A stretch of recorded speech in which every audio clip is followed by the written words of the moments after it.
ठीक हो गया, सही है।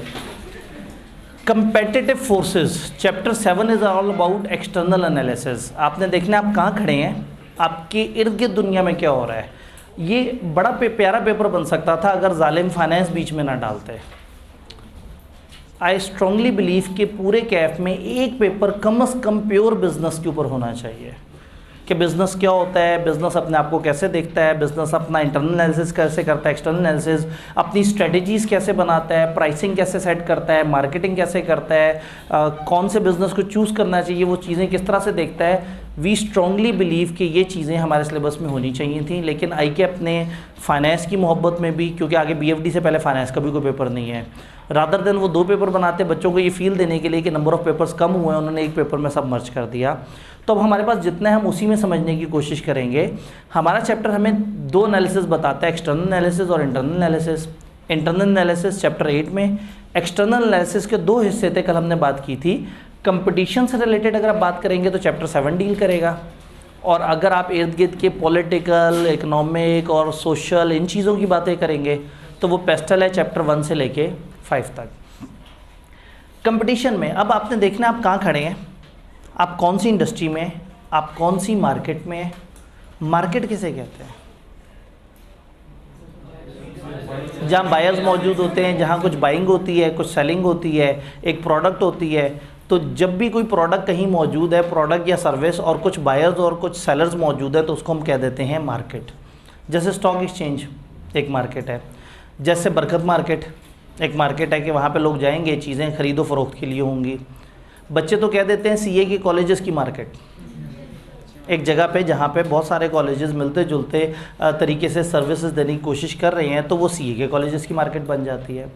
तो हर बिज़नेस को पहले समझना होगा वो कौन सी मार्केट में है, फिर उससे ऊपर लेवल पे आके समझना होगा वो कौन सी इंडस्ट्री में है, ताकि वो अपनी स्ट्रेटेजीज़ बनाए, अपने आप को compete करे, देखे, मार्केट का एनालिसिस करे, तो उसे पता हो कि उसको कौन सी मार्केट और कौन सी इंडस्ट्री में है और उस इंडस्ट्री के डायनामिक्स क्या हैं। कुछ ऐसी इंडस्ट्रीज़ हैं जिसमें सैकड़ों प्लेयर्स होते हैं, कुछ ऐसी इंडस्ट्री है जिसमें गिनती के चंद प्लेयर्स हैं।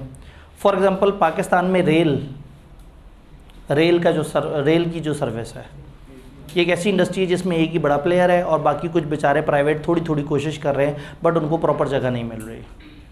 एयरलाइन सेक्टर में देखें तो हम कहते हैं 6-7 कंपनी हैं, उस इंडस्ट्री में 6-7 प्लेयर्स हैं। लेकिन पंखे की इंडस्ट्री में देखें, इलेक्ट्रिक इंडस्ट्री में देखें तो आपको जनाब 20-20 कंपनियां नज़र आ जाती हैं। तो ये जानना ज़रूरी है कि हम कौन सी इंडस्ट्री में हैं, ये जानना ज़रूरी है कि हम कौन सी मार्केट में हैं, हमारी मार्केट के क्या डायनेमिक्स हैं, हमारी इंडस्ट्री के क्या डायनेमिक्स हैं। तो थोड़ा सा जनरल डिस्कशन इस चैप्टर ने स्टार्ट की, पहले उस पर बात करते हैं, फिर स्पेसिफिकली हम अपने मॉडल्स पे आते हैं। मार्केट इज़ अ प्लेस जहाँ बाइंग और सेलिंग होती है। एक मार्केट को प्रोडक्ट्स के हिसाब से भी डिफाइन कर सकते हैं, कस्टमर के हिसाब से भी डिफाइन कर सकते हैं, जोग्राफिकल एरिया के हिसाब से भी। प्रोडक्ट या सर्विस के हिसाब से हम कहते हैं ACO की मार्केट, हम कहें ACCA की मार्केट, पंखों की मार्केट, फर्नीचर की मार्केट, प्रोडक्ट के हिसाब से भी हो सकता है, जोग्राफिकल एरिया के हिसाब से भी हो सकता है। लाहौर की मार्केट, सिंध की मार्केट, जनूबी पंजाब की मार्केट, वस्त एशिया की मार्केट, अमेरिकन मार्केट। आप एरिया के हिसाब से भी मार्केट को डिफाइन कर सकते हैं, आप प्रोडक्ट या सर्विस के हिसाब से भी, आप कस्टमर के हिसाब से भी कर सकते हैं।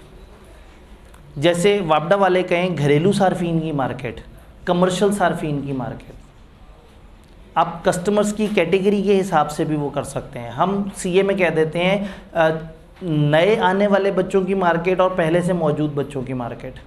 जब हम एनालाइज़ कर रहे होते हैं, फॉर एग्जांपल अभी फास्ट ट्रैक स्टार्ट हो रहा है, तो हम एनालाइज़ कर रहे हैं कि फास्ट ट्रैक, ये जो बिज़नेस लॉ और टैक्स का फास्ट ट्रैक है, ये मेनली उन बच्चों के लिए है जो अभी PRC से कैफ में आए हैं। अच्छा, कुछ बच्चे कैफ के वो भी हैं जो ऑलरेडी कैफ में मौजूद हैं, जो रिपीटर है या जो सही से पढ़ नहीं पा रहे थे और अब बीच में अपने सिलेबस को बेहतर तैयार करने लगे हैं। तो हम मानते हैं कि हम 2 तरह की मार्केट्स को टारगेट कर रहे हैं, वो जो बिल्कुल बिगिनर CA का स्टूडेंट है और वो जो मुश्किल में आया हुआ CA का कैफ का स्टूडेंट है। तो हमने क्या किया, हमने एक ही प्रोडक्ट के अंदर अलग अलग कैटेगरीज आइडेंटिफाई कर ली कि ये उस तरह का कस्टमर, ये उस तरह का। तो मार्केट को प्रोडक्ट या सर्विसेज के हिसाब से, जैसे cloth, banking, air travel, customer के हिसाब से ये कंज्यूमर मार्केट है, ये कमर्शियल मार्केट है, ये यूथ मार्केट है, ये फलाना मार्केट है, और जोग्राफिकल एरिया के हिसाब से। तो एक तो ये हमें डिफरेंशिएशन पता होनी चाहिए।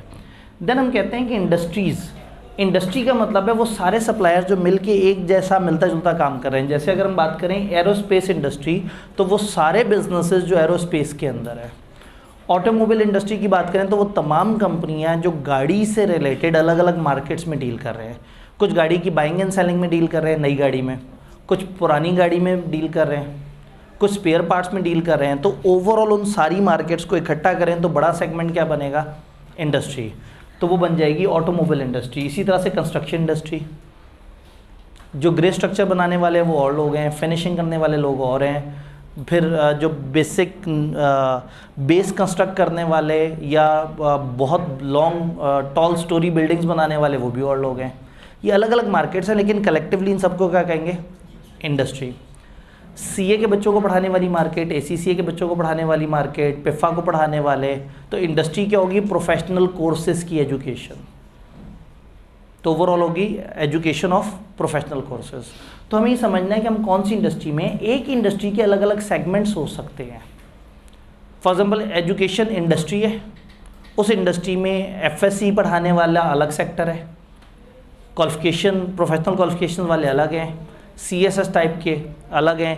तो एक ही बड़ी इंडस्ट्री में अलग अलग सेगमेंट्स हो सकते हैं। ऑटोमोबाइल इंडस्ट्री है, अलग अलग सेगमेंट हो सकते हैं, नई गाड़ियों को डील करने वाले, पुरानी गाड़ियों को डील करने वाले, स्पेयर पार्ट्स वाले।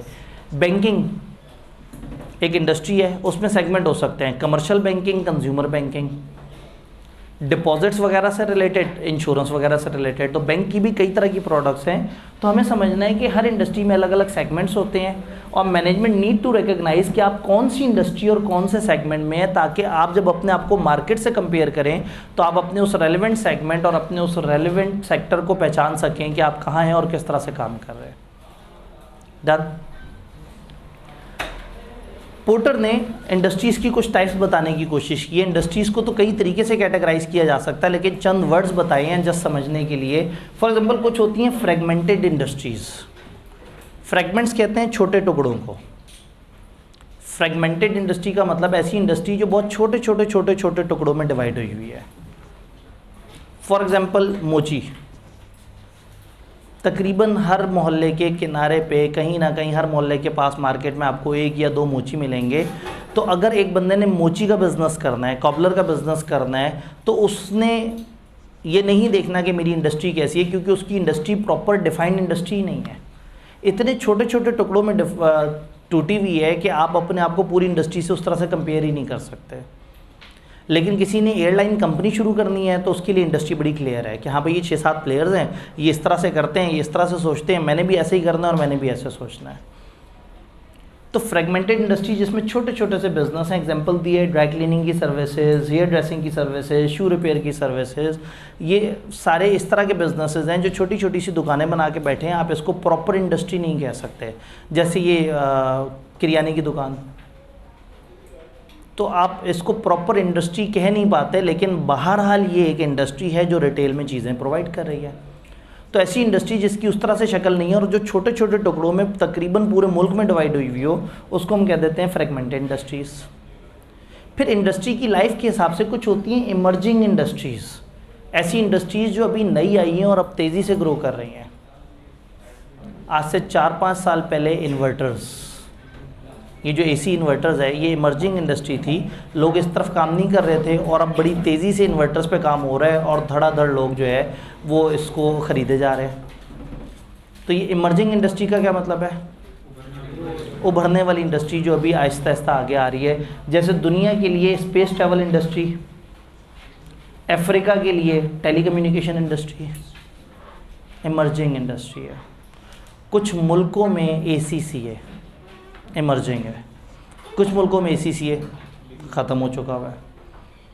इंडिया में कुछ अर्से पहले गया, इंडिया वालों ने नहीं एंटर होने दिया था। बांग्लादेश में जब एसीसी एंटर हुआ तो पाकिस्तानी कॉलेजेस ने बांग्लादेश में भी सर्विसेज प्रोवाइड की, क्योंकि वहाँ वो एक इमर्जिंग इंडस्ट्री थी। तो इमर्जिंग इंडस्ट्री का मतलब है जो भी नई आई है और अभी आहिस्ता आहिस्ता आहिस्ता आहिस्ता ज़ोर पकड़ेगी। तो फिर मैच्योर इंडस्ट्रीज़ होंगी कुछ जो फुल अपने बूम पे पहुंच गई होंगी। उसमें अगर देखें तो किताब ने कहा जैसे ऑटोमोबाइल के मैन्युफैक्चर है, सॉफ्ट ड्रिंक के मैन्युफैक्चर हैं, ये इंडस्ट्री अपने रूज पे पहुंची हुई है और इस वक्त मैक्सिमम कैपेसिटी पे काम कर रही है। पाकिस्तान में कुछ अरसे पहले जो कैलकुलेशन थी वो ये थी कि तकरीबन 1 महीने में 1 अरब बोतलें पी जाती हैं पाकिस्तान में। कुछ अरसे पहले की रिसर्च के मुताबिक 1 महीने में 1 अरब बोतलें पी जाती है। इतने मैच्योर लेवल पे इंडस्ट्री चली गई है कि वो इस लेवल पे सर्व कर रही है। देन डिक्लाइनिंग इंडस्ट्री की लाइफ साइकिल में कई दफ़ा कुछ ऐसी इंडस्ट्रीज ऐसे फेज़ में होती हैं कि वो डिक्लाइन कर रही होती हैं, आहिस्ता आहिस्ता ख़त्म हो रही होती हैं। कि जो टाइपराइटर्स वगैरह वाले मामलात होते थे ये ख़त्म हो गए। फिर बहुत सारे ऐसे एजेंट्स जो आपको सर्विस देते हैं कि आपके घर से डॉक्यूमेंट पिक करेंगे, आपको सारा काम करके देंगे। अब मैक्सिमम काम गवर्नमेंट के ऑनलाइन होना शुरू हो गए हैं, ठीक है। न्यूज़पेपर वगैरह, रेडियो, पोस्ट ऑफिस, ये सारी वो इंडस्ट्रीज़ हैं जो डिक्लाइन होती जा रही है। तो इंडस्ट्री की लाइफ के हिसाब से जो नई इंडस्ट्री है वो इमर्जिंग है, जो डेवलप हुई हुई है वो मैच्योर है, जो खात्मे के करीब है वो डिक्लाइनिंग है। फिर इंडस्ट्री को देखने का एक तरीका ये है कि आप कहते हैं ग्लोबल इंडस्ट्री। कुछ इंडस्ट्रीज़ ऐसी होती हैं जो ग्लोबल होती हैं और कुछ इंडस्ट्रीज़ ऐसी होती हैं जो सिर्फ एक ही मुल्क में चल रही होती हैं। तो ऐसी इंडस्ट्री जो पूरी दुनिया में चल रही हैं और एक ही तरह की प्रोडक्ट पूरी दुनिया में चल जाती है उसको हम कह देते हैं ग्लोबल इंडस्ट्रीज़। जैसे उन्होंने एग्जांपल दी कि आपके जो माइक्रो प्रोसेसर की इंडस्ट्री है, फुटबॉल की इंडस्ट्री है। अब अगेन जिस किताब से उन्होंने छापा मारा वो एक विदेशी किताब होगी तो उन्होंने कहा जी फुटबॉल तो पूरी दुनिया की इंडस्ट्री है। तो सम टाइम कुछ इंडस्ट्रीज़ एक आध मुल्क की होती हैं और सम टाइम कुछ इंडस्ट्रीज़ पूरी ही दुनिया पे छाई हुई होती हैं। और उसमें अब जैसे ये एंड्रॉयड है, एंड्रॉयड की ऐप्स ये इंटरनेशनल ग्लोबल इंडस्ट्री है। किसी भी मुल्क में बैठ के एक बंदा एक ऐप बनाता है और जनाब 1 महीने में मिलियंस ऑफ डाउनलोड भी हो जाते हैं और धड़ाधड़ लोग आके उसको इस्तेमाल करके उसको ख़त्म करके आगे जा चुके होते हैं। तो इंडस्ट्रीज़ को के ऊपर थोड़ी सी डिस्कशन है। जब इंडस्ट्रीज़ की डिस्कशन है तो इसके साथ हम चीज़ कनेक्ट करते हैं कन्वर्जेंस। कन्वर्जेंस का मतलब है कि हम अपनी इंडस्ट्री को समटाइम कन्वर्ट कर रहे होते हैं। अब एक थोड़ा सा प्रॉब्लम है रिवीजन क्लास का। रिवीजन क्लास का पेस थोड़ा सा तेज़ होता है और रेगुलर क्लास की तरह से नहीं होता। रेगुलर क्लास में एक एक क्लास पे लहक के हमने बहुत सारे सवाल जवाब भी किए हैं, बड़ी लंबी लंबी बातें की हैं, आधे घंटे की डिस्कशन भी की है। इसमें ज़्यादातर वन वे कम्युनिकेशन चल रही होगी, लेकिन बीच में एक ख़ास सेगमेंट पूरा 2-3 टॉपिक्स का एक जोन इकट्ठा करके मैं पढ़ाने के बाद आप लोगों से कभी कभार अगर टाइम होगा तो 2-3 सवाल ले लिया करूँगा, टाइम नहीं होगा तो मैं नहीं ले पाऊँगा। तो ये थोड़ा सा होपफुली आप इस चीज़ को समझेंगे कि रिवीजन क्लास का पैटर्न थोड़ा सा डिफरेंट है। ईमेल बहरहाल मेरा आपके पास मौजूद है, मैं एंड पे भी दे रहा हूँ। फिर भी आपको कोई सवाल हो, कन्फ्यूजन हो, कभी भी यूट्यूब पे वीडियो देखते हुए कन्फ्यूजन आए, आप ईमेल कर सकते हैं। और इन दिनों ईमेल्स पे मैं काफ़ी क्विकली 1 दिन के अंदर अंदर रिस्पांस दे रहा होता हूँ, तो उसमें मैं आपके सवाल को जवाब दे दूँगा। लेकिन अगर इसमें हमने सवाल जवाब 2 वे शुरू कर दिए तो फिर हमारा मकसद फौत हो जाएगा। स्टिल टाइम होगा तो मैं बीच बीच में आपसे सवाल ले लिया करूँगा। कन्वर्जेंस, एक इंडस्ट्री दूसरी इंडस्ट्री में कन्वर्ट होना शुरू हो जाती है। 2 इंडस्ट्रियाँ आपस में जुड़ना शुरू हो जाती हैं। कुछ ऐसा होता है कि एक ख़ास इंडस्ट्री किसी तरह से चल रही थी, दूसरी इंडस्ट्री किसी और तरह से चल रही थी, वो आपस में जुड़ना शुरू हो जाती हैं। भाई पहले फिज़िकल क्लासेस अलग तरीके से चलती थी और ऑनलाइन क्लासेस बनाने वाले चलाने वाले कुछ और लोग होते थे। दोनों इंडस्ट्रीज़ अब कन्वर्ज हो गई हैं। मैं अब आप लोगों को फिज़िकली एक क्लास पढ़ा रहा हूँ और ये साथ क्लास रिकॉर्ड हो रही है और ये ऑनलाइन भी फिर बाद में यूट्यूब पे या किसी भी तरीके से देखी जा सकती है। तो इसका मतलब क्या हुआ कि ऑनलाइन क्लास वाली इंडस्ट्री और फिज़िकल क्लास वाली इंडस्ट्री आपस में कन्वर्ज हो गए। इसी तरह से कैमरा और फ़ोन पे बात करने की सहूलत, फ़ोन की एक अलग इंडस्ट्री थी, कैमरे की अलग इंडस्ट्री थी। अब ऐसे ऐसे फ़ोन आ गए हैं कि जिसमें ऐसे कैमरे हों जो कि आज से पहले कैमरे वालों के पास भी उतने हाई क्वालिटी कैमरे नहीं होते थे जितने मोबाइल में आना शुरू हो गए। आप अपने मोबाइल से बाकायदा जेन्युइनली एक पूरे ड्रामे लेवल की क्वालिटी की शूटिंग कर सकते हैं। ऐसे ऐसे कैमरे मौजूद हैं।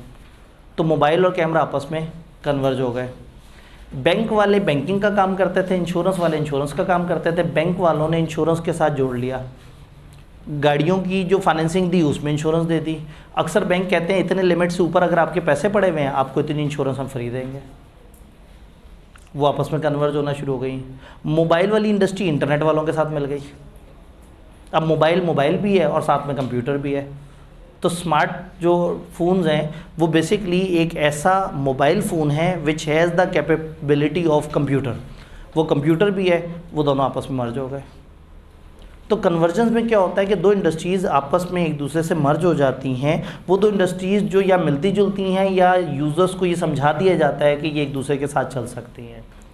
अगर ये ख्वाहिश यूज़र्स की तरफ से, कंज्यूमर्स की तरफ से आई है कि कंज्यूमर्स चाहते हैं कि ये चीज़ के साथ ये चीज़ होनी चाहिए।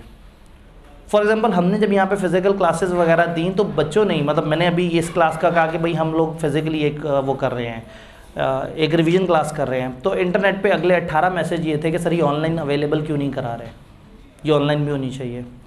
तो यूज़र्स की डिमांड पे हमें ये समझ आया कि अब फिज़िकल क्लास अकेली शायद इतनी इफेक्टिव नहीं है, साथ में उसका एक ऑनलाइन वर्जन रिकॉर्डेड अवेलेबल होना चाहिए जो लोगों को सर्व करेगा। तो ये कहलाएगी डिमांड लेड कन्वर्जन, जिसमें कंज्यूमर ये फरमाइश करते हैं या कंज्यूमर की तरफ से बार बार ये चीज़ आती है कि भाई आपकी प्रोडक्ट में ये फीचर क्यों नहीं है।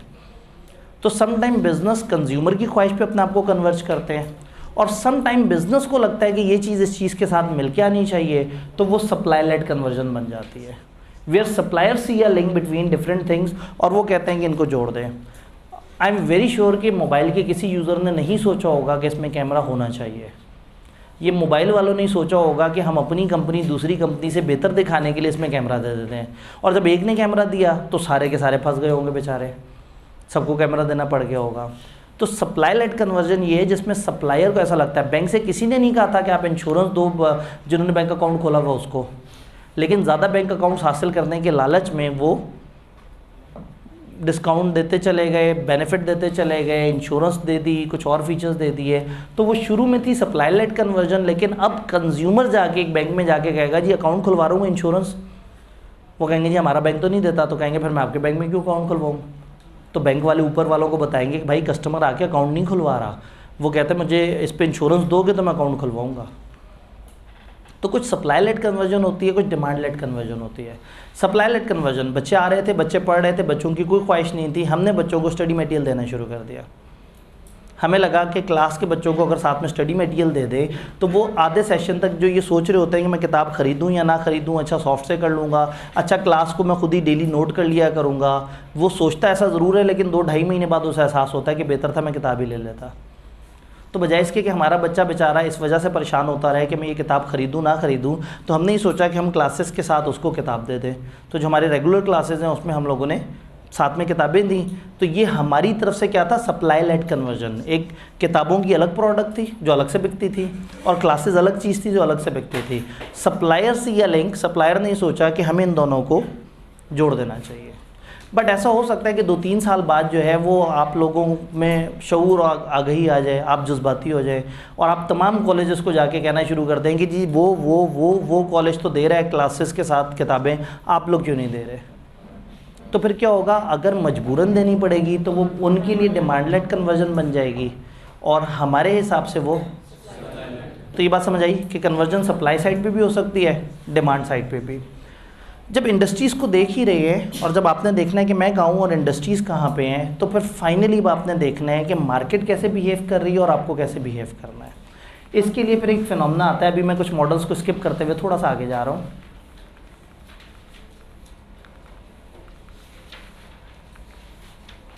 आप स्ट्रेटेजिक ग्रुप देखना शुरू कर देते हैं और अपनी स्ट्रेटेजिक स्पेस फाइंड करने की कोशिश करते हैं। स्ट्रेटेजिक ग्रुप, स्ट्रेटेजिक ग्रुप का मतलब ये है कि आप अपनी इंडस्ट्री में, अपनी मार्केट में देखते ही हैं कि कितने सप्लायर्स हैं और वो क्या कर रहे हैं। कितने सप्लायर हैं, वो क्या कर रहे हैं। कोई सप्लायर किसी तरीके से बिहेव कर रहा होगा, कोई सप्लायर किसी तरीके से बिहेव कर रहा होगा। फॉर एग्जांपल आपने एक ग्राफ बनाया प्राइस और क्वालिटी का, प्राइस क्वालिटी। आपको पता लगा आपकी इंडस्ट्री ऐसी है जिसमें 3 ऐसे सप्लायर्स हैं, 3 ऐसे सप्लायर हैं, ए, बी और के। ये कम क्वालिटी की चीज़ कम प्राइस में दे रहे हैं। फिर कुछ ऐसे बिजनेसेस हैं जो बिला वजह पैसे ज़्यादा ले रहे हैं, जैसे एम और ओ। ये वो लोग हैं जो क्वालिटी दे रहे हैं कम और पैसे ले रहे हैं ज़्यादा। तो कुछ ऐसे भी हैं कि 2-3 बड़े ब्रांडेड बिजनेस हैं, वो यहाँ पे आ रहे हैं। फॉर एग्जांपल उनका नाम है जी और वाई। ये पैसे भी ज़्यादा ले रहे हैं, क्वालिटी भी अच्छी दे रहे हैं। तो आपने देखा कि आपके जितने भी प्लेयर्स हैं आप उनको 3 कैटेगरीज में डिवाइड कर सकते हैं। 3 वो जो कम पैसे लेते हैं लेकिन क्वालिटी भी हल्की देते हैं, 2 वो जो पैसे ज़्यादा लेते हैं क्वालिटी हल्की देते हैं, 2 वो हैं जो पैसे भी ज़्यादा लेते हैं क्वालिटी भी। आपको नज़र आ गया यहाँ गैप है। अगर कोई ऐसा हो जो क्वालिटी ज़्यादा दे दे प्राइस कम रखे तो उसके लिए इतनी खाली जगह है मार्केट में। ये स्ट्रेटेजिक स्पेस है, ये गैप नज़र आ रहा है आपको। रादर देन कि मैं MOABKZY इन सातों को अलग अलग स्टडी करता, ए की स्ट्रेटजी देखता, के की स्ट्रेटजी देता, बी की, इन 7 की स्ट्रेटजी देखने के बाद मैं सोचता मुझे क्या करना चाहिए। मुझे समझ आ गया कि इनको मैं 3 ग्रुप्स में डिवाइड कर सकता हूँ। तो मैंने देखना है इस ग्रुप की क्या स्ट्रेटजी है, इस ग्रुप की क्या स्ट्रेटजी है, उस ग्रुप की क्या स्ट्रेटजी है। फॉर एग्जांपल एक नया चैनल खोलने वाला शायद ARY और जियो को एक खाने में रख दे, शायद दुनिया न्यूज़ और आज न्यूज़ और अब तक न्यूज़ या व्हाट्सएवर उनको दूसरे खाने में रख दे, शायद 2-3 नए नाम जो कि सिर्फ जाके एवं जो है वो मुख्तलिफ मोहल्लों में जा के लोगों को पकड़ के कि हाँ भाई आपको क्या लगता है जो इतना पानी लाहौर में खड़ा है इसमें नवाज शरीफ का कसूर है या इमरान खान का कसूर है। अब लोग भी अपने जज्बात का इजहार कर रहे हैं। तो कुछ ऐसे नए चैनल्स भी होंगे जो बाज़ारी खबरों के पीछे पड़े हुए हैं और जिनके पास कुछ मवाद नहीं है। तो जब आपने एक न्यूज़ चैनल शुरू करना है तो आपको समझ आ गया कि कुछ लोग यूँ कर रहे हैं, कुछ यूँ कर रहे हैं, कुछ यूँ कर रहे हैं, सच कोई नहीं बोल रहा। तो मार्केट में गैप है, लोग बेचारे तरस गए हैं सच सुनने को। तो अगर कोई चैनल सच बोलना शुरू कर दे तो चांसेस हैं कि बहुत सारे लोग उसकी तरफ ओरिएंट हो जाए। तो सच नाम का भी एक चैनल है, ठीक है जी, वो बंद हो जाएगा। हाँ सच, वो उसे भगा देंगे, प्रेस कॉन्फ्रेंस करवा देंगे।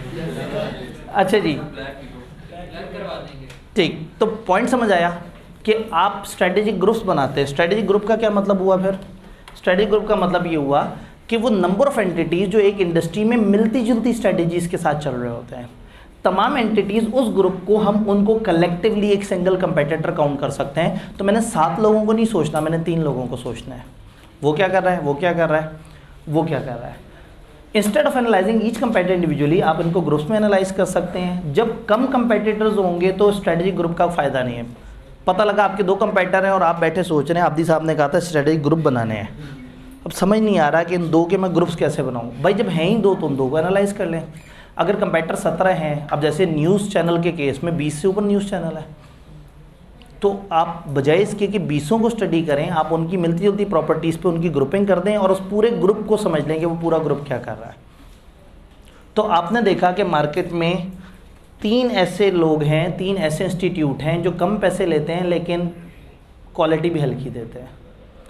कुछ ऐसे हैं जो पैसे बिला वजह ज़्यादा ले लेते हैं, क्वालिटी फिर भी हल्की देते हैं। कुछ ऐसे हैं जो पैसे भी अच्छे ले रहे हैं, पढ़ा भी बहुत अच्छा रहे हैं। तो आपने बना लिया SBI जो क्वालिटी दे वो प्रीमियम वाली, ये वाली, और प्राइस ले गरीबों वाली। तो ये गैप नज़र आता है, आप उस गैप पे काम करते हैं। तो आप ये देखें कि जब उस गैप को आइडेंटिफाई किया तो हालांकि रिपोर्टिंग बहुत स्ट्रॉन्ग नहीं था, स्टिल एक अचानक से बड़ी चीज़ें चेंज हुई और नज़र आया कि yes this was the area जिस पे कोई काम नहीं कर रहा था। बच्चे अच्छा पढ़ना भी चाहते थे लेकिन बच्चे बहुत महंगी प्राइसेस से भी तंग थे। तो campus inauguration discount, economic disturbance assistance, फलाना फलाना। तो उससे क्या हुआ कि मार्केट में एक बहुत बड़ी स्पेस थी कि जो भी अच्छा पढ़ाने की कोशिश करता था वो सोचता था कि मुझे तो महंगा होना चाहिए। तो ये गैप था, जब इस गैप पे काम किया तो ऑटोमेटिकली आपने उस गैप के अंदर पॉपुलेशन का एक बड़ा चंक अपनी तरफ अट्रैक्ट कर लिया। तो एक अप्रोच ये होती है कि आप देखते हैं कि स्पेस कहाँ है, जहाँ सारी कंपनियों को हम ग्रुप्स में डाल देते हैं तो कुछ स्पेसेस नज़र आना शुरू हो जाती हैं। जब आप उस गैप को फिल करने की कोशिश करते हैं तो उससे आपको मार्केट में ज़्यादा मौका मिल जाता है। भाई अगर हम ये वाला काम करते तो हम इनसे लड़ रहे होते और ओवरऑल सबसे लड़ रहे होते, ये काम कर रहे होते तो इधर और मसला था। तो नज़र ये आया कि गैप कहाँ पे। अब पता नहीं आप लोग जो है ना, मैंने इन करेक्टर्स का कोई मतलब नहीं है, पता लगे आप इन करेक्टर से जो है ना कुछ बताने की कोशिश करें। शुक्र है मैंने बहुत ही दूर दूर के करेक्टर लिए हैं जिससे आप खामखा कुछ गलत इमेज ना ले सकें। तो बहरहाल ऐसे हैं ना, ठीक है, मैं ऐसे भी हैं और ऐसे भी हैं। वाह क्या बात है, इतने बड़े गोले में अकेला है। खैर, स्पेस समझ आ गई। देन इंडस्ट्री को आपने समझ लिया, आपने अपने ओवरऑल सेगमेंट को समझ लिया कि हाँ भाई इस सेगमेंट में कहाँ पे स्पेस है। अब उस स्पेस के बाद अगला काम अपनी मार्केट में देखें कि कहाँ पे जगह है, अपनी मार्केट की सेगमेंटेशन करें। मार्केट को सेगमेंट करने से क्या मुराद है, अपनी मार्केट को डिफरेंट हिस्सों में तोड़ लें। फॉर एग्जांपल हमारी मार्केट है सीए पढ़ने वाले स्टूडेंट्स, हम इन स्टूडेंट्स के किस किस तरीके से टुकड़े कर सकते हैं? सब 2 टुकड़े कर सकते हैं, 4 टुकड़े कर सकते हैं जी। पीआरसी के स्टूडेंट, कैफ के स्टूडेंट, सीफैप के स्टूडेंट, बहुत जोशीले पढ़ने वाले स्टूडेंट और बिल्कुल भी ना पढ़ने वाले स्टूडेंट। वो स्टूडेंट जो पेपर से 2 महीने पहले कह रहे होते हैं काश कहीं कोई रिवीजन क्लासेस क्रैश कोर्स शुरू हो जाए, बस हम पढ़ना शुरू कर दें। और वो स्टूडेंट जो पहले दिन से बहुत जोशो खरोश से पढ़ रहे होते हैं। वो स्टूडेंट जो रिज़ल्ट आने के बाद कहते हैं अब मैं पढ़ना शुरू करूँगा। तो आप ये देखें कि हमने नॉर्मली क्या होता है, पोस्ट रिजल्ट में उतनी ज़्यादा क्लासेस ऑफर नहीं होती, मुश्किल से एक आध बैच होता है कॉलेज का, नहीं तो वो चलती हुई प्री रिजल्ट की क्लास में बिठा देते हैं, कहते हैं वीडियोस देख लेना। आप भी सोचते हैं कि मैं देख लूँगा, ना आप देख पाते हैं ना वो आपको पढ़ा पाते हैं, वो पैसे कमा लेते हैं, आप पैसे दे देते हैं। हमने 9 पोस्ट रिजल्ट बैचेस दिए और एक्स्ट्रा ऑर्डिनरी रिस्पॉन्स था, क्योंकि लोगों के जहन में नहीं था कि पोस्ट रिजल्ट अलग से भी उस तरह से दिया जा सकता है। खाली टेक्स्ट के अंदर 250 प्लस की क्लास बन गई कि जस्ट बिकॉज के गैप था। तो हमने मार्केट को सेगमेंट करके देखना होता है कि मार्केट कहाँ कहाँ है और किस किस तरह से है। तो जो कपड़े बनाने वाले कपड़े बेच रहे हैं तो उन्हें सेगमेंट करना होगा मार्केट को, गरीब कस्टमर, अमीर customer, male customer, female customer, बच्चे, बड़े, डिसेंट कपड़े पहनने वाले, शौकीले कपड़े पहनने वाले, शादी ब्याह के कपड़े पहनने वाले या फॉर्मल गैदरिंग्स के कपड़े पहनने वाले। ये सेगमेंट्स हैं ना। तो हर बिज़नेस सेगमेंट्स आइडेंटिफाई करेगा अपने बिज़नेस में। जब वो सेगमेंट्स आइडेंटिफाई कर लेगा तो उसे पता लग जाएगा कि वो किस जगह ज़्यादा बेहतर तरीके से काम कर सकता है। तो मार्केट सेगमेंटेशन एक टोटल मार्केट का सेगमेंट है जिसमें कस्टमर्स की मिलती जुलती कैरेक्टरिस्टिक्स है। फॉर एग्जांपल मैं ये बात करूं कि हमारे सीए में लाहौर में जो लोग पढ़ रहे हैं उनका 70% 2 जगह से आते हैं, जनूबी पंजाब और केपी के। बड़ी अजीब सी हकीकत है, लेकिन स्टैटिस्टिकली ऐसा है कि 70% लोग जो है वो जनूबी पंजाब और केपी के की साइड से आए होते हैं, और लाहौर के जो अपने हैं वो काफ़ी कम होते हैं। तो जब ईदों पे छुट्टियों का फ़ैसला होता है, जब बैचेस स्टार्ट करने का फ़ैसला होता है, तो कॉलेजेस को फिर देखना होता है कि उनकी मार्केट में जो सेगमेंट्स हैं वो कौन से बड़े सेगमेंट हैं। तो जो दूसरे इलाकों का सेगमेंट है वो सबसे बड़ा है। तो कॉलेजेस को चाहते ना चाहते ज़्यादा छुट्टियां देनी पड़ जाती हैं, क्योंकि वो स्टूडेंट्स को 4-5 दिन पहले तो बुकिंग करवानी होती है बसों में। और लाहौर का स्टूडेंट बेचारा तड़पता रह जाता है कि भाई मेरा क्या कसूर, बच्चे क्लास में शोर मचाना शुरू कर देते हैं, सर 4 दिन पहले सीटें बंद हो जाएंगी, हमें बताएं कब छुट्टियां शुरू हो रही हैं। और लाहौर का बच्चा जो पढ़ना चाह रहा है वो आवाज़ार हो जाता है कि ये दूसरे बच्चों की वजह से कॉलेज मजबूर है। तो ये दिस इज़ इम्पॉर्टेंट कि आप सेगमेंट्स को आइडेंटिफाई करें और फिर आप उन सेगमेंट्स के मुताबिक काम करें कि कौन किस तरह की कैरेक्टरिस्टिक्स रखता है, कौन किस तरह की। मार्केट सेगमेंटेशन प्रोसेस है, मार्केट को डिवाइड कर देते हैं आप सेगमेंट्स में। देन आप अपनी प्रोडक्ट्स कस्टमर को मार्केट में तोड़ तोड़ के देने की कोशिश कर सकते हैं। आप सेगमेंट जोग्राफिकल एरिया के हिसाब से भी बना सकते हैं। भाई बीकन हाउस वाले सोचें कि टाउनशिप वालों के क्या जज्बात है और डिफेंस वालों के क्या जज्बात है। उन्हें पता है डिफेंस वालों को अगर हम कम पैसे पे अच्छी क्वालिटी देने की भी कोशिश करेंगे वो कहेंगे हल्की है, तो उनको ज़्यादा पैसे में ही देनी होगी क्वालिटी। और टाउनशिप में आप पैसे बढ़ाएंगे, लोग बीकन हाउस में नहीं आएंगे, उसके आसपास की किसी ब्रांड में 2-3 हज़ार रुपये कम के फासले से चले जाएंगे। तो वही बीकन हाउस टाउनशिप में किसी और प्राइस के साथ होगा, वहाँ किसी और तरह की प्राइस के साथ होगा। तो कंज्यूमर्स को समझना बड़ा ज़रूरी है। हम यहाँ सीए में जितनी भी मेहनत कर रहे हैं उससे 1/3 मेहनत करेंगे अगर हम एसीसीए पढ़ाएंगे, लेकिन अगर एसीसीए पढ़ाएंगे तो उसकी फ़ीस होगी 3 गुना, क्योंकि वो करने वाली आवाम और होगी। तो ओ लेवल में फ़ीस बहुत ज़्यादा होती है और सीए में फ़ीस बड़ी कम होती है। क्यों? सेगमेंटेशन करके आपको अंदाज़ा हो जाता है कि कौन सा किस क्लास से ताल्लुक़ रखता है। सीए में मेहनती लोग आते हैं, ओ लेवल ए लेवल में ज़्यादातर अमीरों के बच्चे आते हैं, ज़्यादातर 80 to 90%। एक्सेप्शंस हैं तो आप जब अपने सेगमेंट्स को समझ लेंगे ना तो फिर आपके लिए ज़िंदगी आसान हो जाएगी। सेगमेंट जोग्राफिकल हिसाब से बना सकते हैं, क्वालिटी के हिसाब से बना सकते हैं, फंक्शन के हिसाब से बना सकते हैं। जैसे उन्होंने कहा कि सिर्फ जूतों में रनिंग शूज़ अलग हैं, फुटबॉल शूज़ अलग हैं, हाइकिंग के बूट्स अलग हैं, राइडिंग के बूट्स अलग हैं, स्नो बूट्स अलग हैं। सिर्फ जूतों में इतनी तरह की कैटेगरीज है, कपड़ों में कितनी तरह की कैटेगरीज है। मैं अक्सर एग्जांपल देता हूँ कि जे एक ब्रांड था जुनैद जमशेद का, फिर वो जे डॉट के लाना शुरू हो गया, आगे चल के उसको चेंज कर दिया। तो इन्होंने अपने आप को स्टार्ट किया था बहुत ही डिसेंट मर्दों के कुर्तों से, ये कंसिडर करते हुए कि कोई ऐसा ब्रांड नहीं है जो बहुत डिसेंट मर्दों के कुर्ते बनाए। इन्होंने ब्रांड शुरू किया, लोग बड़े जज्बाती हो गए और वो तमाम डिसेंट लोग मुनासिब एज के, अधेड़ उम्र या ज़्यादा एज के जो अच्छे डिसेंट कुर्ते पहनना चाहते थे, थोड़े पैसे ज़्यादा उन्हें फ़र्क नहीं पड़ता था, उन्होंने जे के कुर्ते ख़रीदने शुरू कर दिए जो मार्केट से दुगनी से ज़्यादा प्राइस पे थे। बट क्या हुआ, ये सेगमेंट मार्केट में बहुत ही छोटा सा था।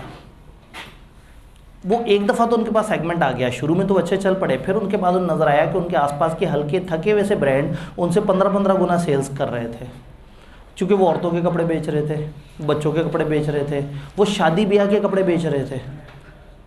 अब शादी ब्याह का एक लहंगा, एक साड़ी 1.5 लाख में बिक रही है, ठीक है, और उसके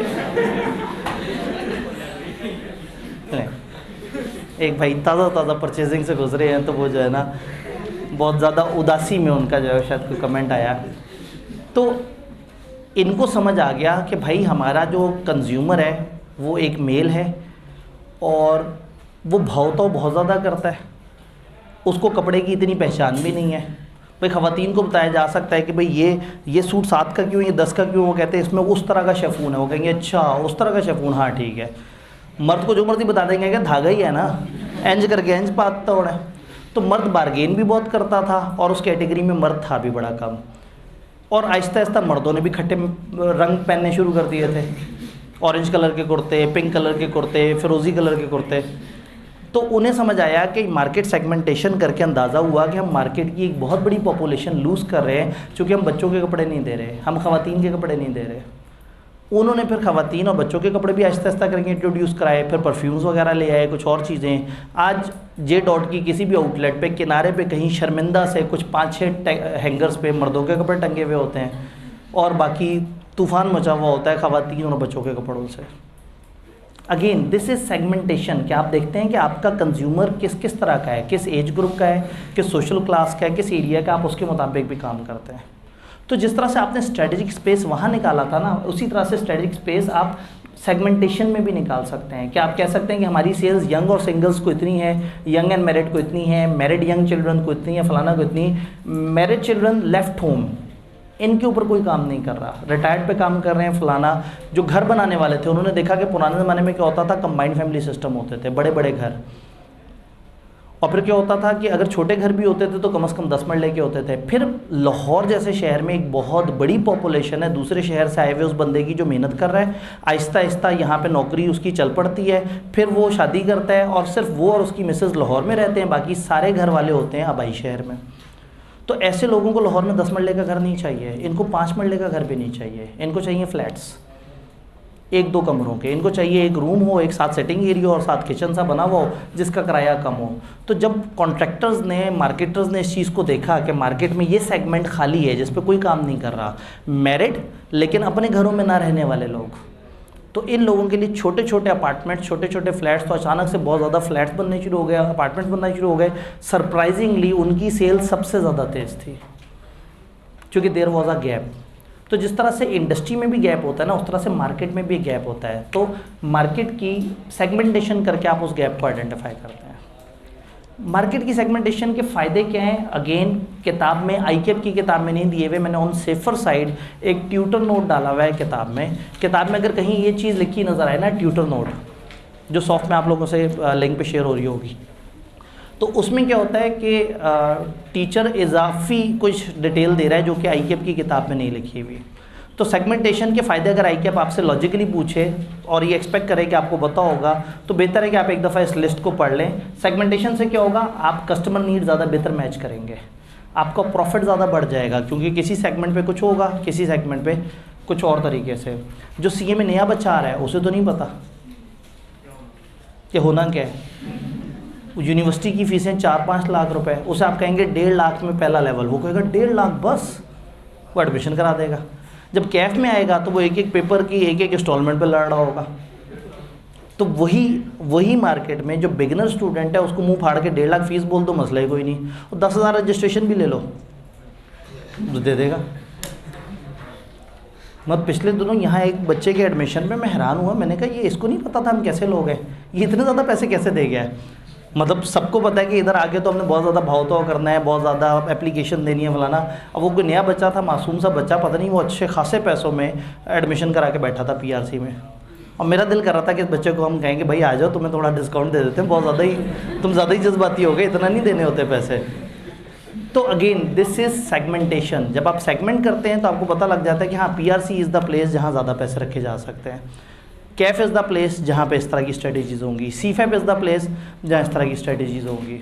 तो सेगमेंट बनाने से आप ज़्यादा बेहतर प्रॉफिट कमा सकते हैं, आप बेटर अपॉर्चुनिटीज़ ले सकते हैं, आप ज़्यादा कस्टमर्स को रिटेन कर सकते हैं। अगर आप पीआरसी पे भी काम कर रहे हैं, कैफ पे भी काम कर रहे हैं, सीफैप पे भी काम कर रहे हैं, तो फिर क्या होगा कि आप पीआरसी के बच्चों को कैफ में, कैफ के बच्चों को सीफैप में रिटेन कर सकते हैं। सम टाइम एक बच्चा आया और उस बच्चे ने आकर डिस्कशन की जी मैंने कैफ के ये 1-2 पेपर पढ़ने हैं, तो फ्रंट ऑफिस की कोशिश होती है कि आज ही उससे वो सारे पैसे ले ले। और मैं उन्हें यही कहता हूँ कि भाई आप ये सोचो कि ये बच्चा पहली दफ़ा आपके पास नहीं आ रहा, ये अगले काफ़ी सेशन तक अलग अलग सब्जेक्ट में आपके पास आना है। आज ये बिल्कुल सीए के बिगनर लेवल पे है, आप सीए फाइनल के एंड तक पहुँचे हुए हैं, आप हर तरह का सब्जेक्ट दे रहे हैं। तो आप ये मत सोचें कि आज इसको अगर हम 5,000 छोड़ देंगे तो उसमें हमारा कोई नुकसान है। आप अगर आज जैसे 5,000 कम कर देते हैं और ये बच्चा आपका लॉयल फैन बन जाता है या आपके साथ अच्छे तरीके से चलता है तो ये रिपीट होगा। तो अगर आपके पास स्ट्रेटिफिकेशन है, अगर आपके पास सेगमेंटेशन है, तो फिर आप ज़्यादा बेहतर तरीके से अचीव कर सकते हैं। अगर आप बच्चों के मोबाइल भी बनाते हैं और बड़ों के मोबाइल भी बनाते हैं तो बच्चे आप ही की कंपनी का मोबाइल ख़रीदेंगे बड़े होके। अगर आप बच्चों की स्कूलिंग भी कर रहे हो और यूनिवर्सिटी भी आपने अपनी बनाई हुई है तो वो बच्चे जो आप ही के स्कूलिंग सिस्टम से मुतासिर होंगे वो आप ही की यूनिवर्सिटी में भी आएंगे। तो ज़्यादा कस्टमर रिटेन होते हैं। मार्केट कम्युनिकेशन को टारगेट कर सकते हैं, आपको पता होता है कि हमने किस वक्त किसको कैसे टारगेट करना है। अगर हम सारी तरह के स्टूडेंट्स को एक जैसा स्टूडेंट माने तो गलत है। कल जैसे बात हो रही थी कि जी वो मैसेज आया था कि जी वो जो बच्चे जो एंड वाले हैं उनको अगर पीपी का बैच करना हो, अब हमने उसको टारगेट किया था, हमें पता था कि जो कैफ के बच्चे स्टार्टिंग वाले हैं उनको ज़रूरत नहीं है, लेकिन वो लोग जो आखिरी 2-3 पेपर्स में हैं देयर आर चांसेस कि उनमें कुछ बच्चे होंगे। कल बल्कि यहाँ पे जिक्र हो रहा था कि जी वो बड़ी अजीब सी मार्केटिंग थी या वो मतलब उसमें को बहुत ज़्यादा अच्छे ग्राफिक्स नहीं थे। मुझे कल से अब तक कई बच्चों ने और फ्रंट ऑफिस पे भी जाके कई बच्चों ने कहा है कि जी ये वाला बैच हमें नहीं पता था और इससे हमें फ़ायदा हो सकता है। तो समटाइम क्या होता है कि आप समझते हैं कि कौन सी टारगेट मार्केट और आपने उसको क्या पैगाम देना है। जो बच्चे हमारे पास बिज़नेस लॉ पढ़ के गए होंगे हमें ये समझ आनी चाहिए कि हमें उनको पीआरसी के मार्केटिंग के मैसेज नहीं करने चाहिए। हमें उन्हें बताना चाहिए कि आगे हम कंपनी लॉ का कॉस्ट अकाउंटिंग का बड़ा ज़बरदस्त सा कम्बो बैच दे रहे हैं। क्योंकि जो बी लॉ और शुरू के 2-3 पेपर पढ़ के गया वो ग्रुप ए में से कॉस्ट उठाएगा और ग्रुप बी में सबसे पहले कंपनी लॉ उठाएगा। तो जब आप अपनी सेगमेंटेशन कर लेते हैं मार्केट की तो आपके लिए ईजी हो जाता है कि आपने किस ग्रुप के साथ क्या स्ट्रेटेजी लगानी है। डन। तो ये जेनेरिक डिस्कशन है जो इस चैप्टर ने ओवरऑल अप्रोच के ऊपर बताई कि आपने बिज़नेस क्या है, मार्केट किसे कहते हैं, इंडस्ट्री किसे कहते हैं, इंडस्ट्री के सेगमेंट्स किसे कहते हैं, आपने किन सेगमेंट्स को फोकस करना है, आप स्पेस कहाँ निकाल सकते हैं और आप सेगमेंटेशन से क्या फ़ायदा उठा सकते हैं। इसके बाद फिर हम देखेंगे कि इस चैप्टर में जो 2-3 मॉडल्स हैं हम उसके ऊपर बात करेंगे। आगे जाने से पहले एक भाई का शायद एक सवाल था। आपका सवाल था? कोई नहीं था सवाल? आप अंगड़ाई ले रहे थे शायद। मैं पढ़ा रहा था तो मुझे लगा आपका हाथ खड़ा है। ठीक है, सही है। कोई अभी तक जितनी हमने बात की उसमें कोई मोटी मोटी कन्फ्यूजन हम उसको डिस्कस करें फिर आगे चलें। दामन वक्त में गुंजाइश कम है, मुकाबला सख्त है। कोई सवाल नहीं है? कुछ नहीं समझ आ रहा? सारा समझ आ रहा है? ठीक। लें जी, हम आते हैं जो डिफरेंट मॉडल्स हैं। लो आगे जाने के बाद सवाल आया है। क्या है सवाल? ठीक है, अगर क्वालिटी ज़्यादा कर दें और प्राइस कम कर दें ये भी एक ग्रुप बन जाएगा, बिल्कुल ऐसे ही है।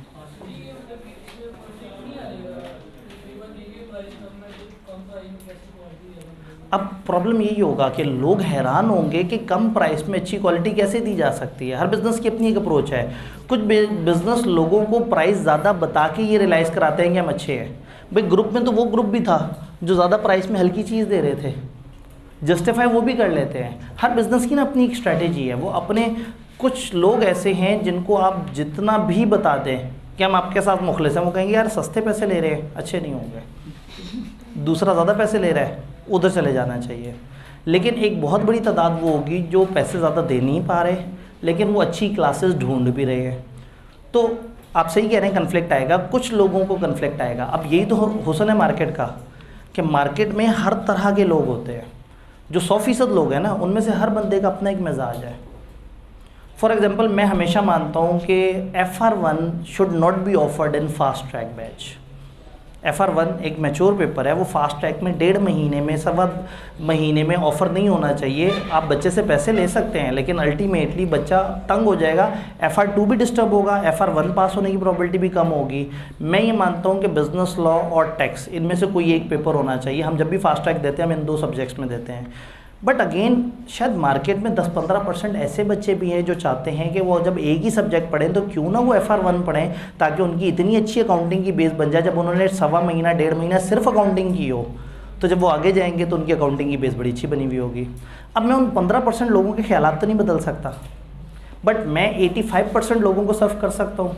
तो कहीं ना कहीं कोई ऐसा होगा जो उन 15% बच्चों को प्रोडक्ट देगा जिनको मार्केट वाले नहीं दे रहे होंगे, वो उन 15% बच्चों में से अपना शेयर निकाल लेगा।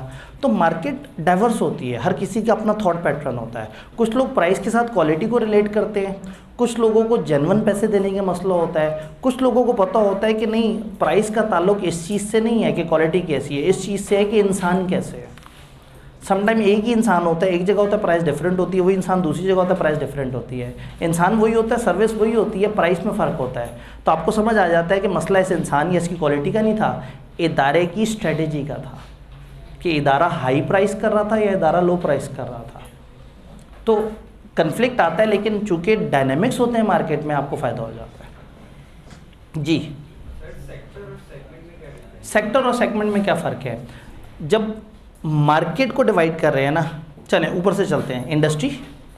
इंडस्ट्री में सेक्टर, सेक्टर में मार्केट, मार्केट में सेगमेंट, अगर हम यूँ चलें। लेकिन चूंकि ये लॉ नहीं है तो इन अल्फाज का इतना एब्सोल्यूट मतलब नहीं है, ये एक दूसरे के अल्टरनेट के तौर पर इस्तेमाल हो सकते हैं। लेकिन सबसे बड़ा वर्ड इसमें इंडस्ट्री है, उसके बाद इंडस्ट्री का सेक्टर है, फिर हर सेक्टर में अलग अलग मार्केट्स हैं, और फिर एक मार्केट के अंदर कस्टमर। जब कस्टमर्स के हिसाब से हम डिवाइड करते हैं तो वो सेगमेंटेशन बनती है, जब बिजनेसेस के हिसाब से डिवाइड करते हैं तो वो सेक्टर बनता है।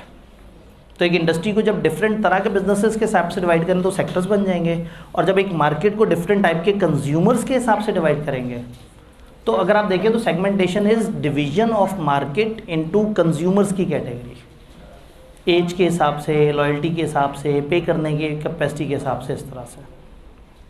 डन? नहीं जी, हमने कहा कि जनरल डिस्कशन हो गई। अब हमारे हैं इसमें 2-3 तरह के मॉडल्स। एक मशहूर ज़माना इसमें मॉडल है BCG matrix, Boston consulting group. ये दुनिया के बड़े मशहूर कंसल्टेंट हैं। BCG मतलब ये उस लेवल के कंसल्टेंट हैं कि एप्पल को इन्होंने कंसल्टेंसीज प्रोवाइड की हुई हैं, मुख्तलिफ बड़े बड़े इदारों को कंसल्टेंसी प्रोवाइड की हैं। जैसे इंसानों के डॉक्टर होते हैं ऐसे कंपनियों के भी डॉक्टर होते हैं। तो बहुत सारे बिजनेसेस एक इस लेवल का बिज़नेस करते हैं कि वो बाकी बिजनेसेस को सर्विस प्रोवाइड करते हैं।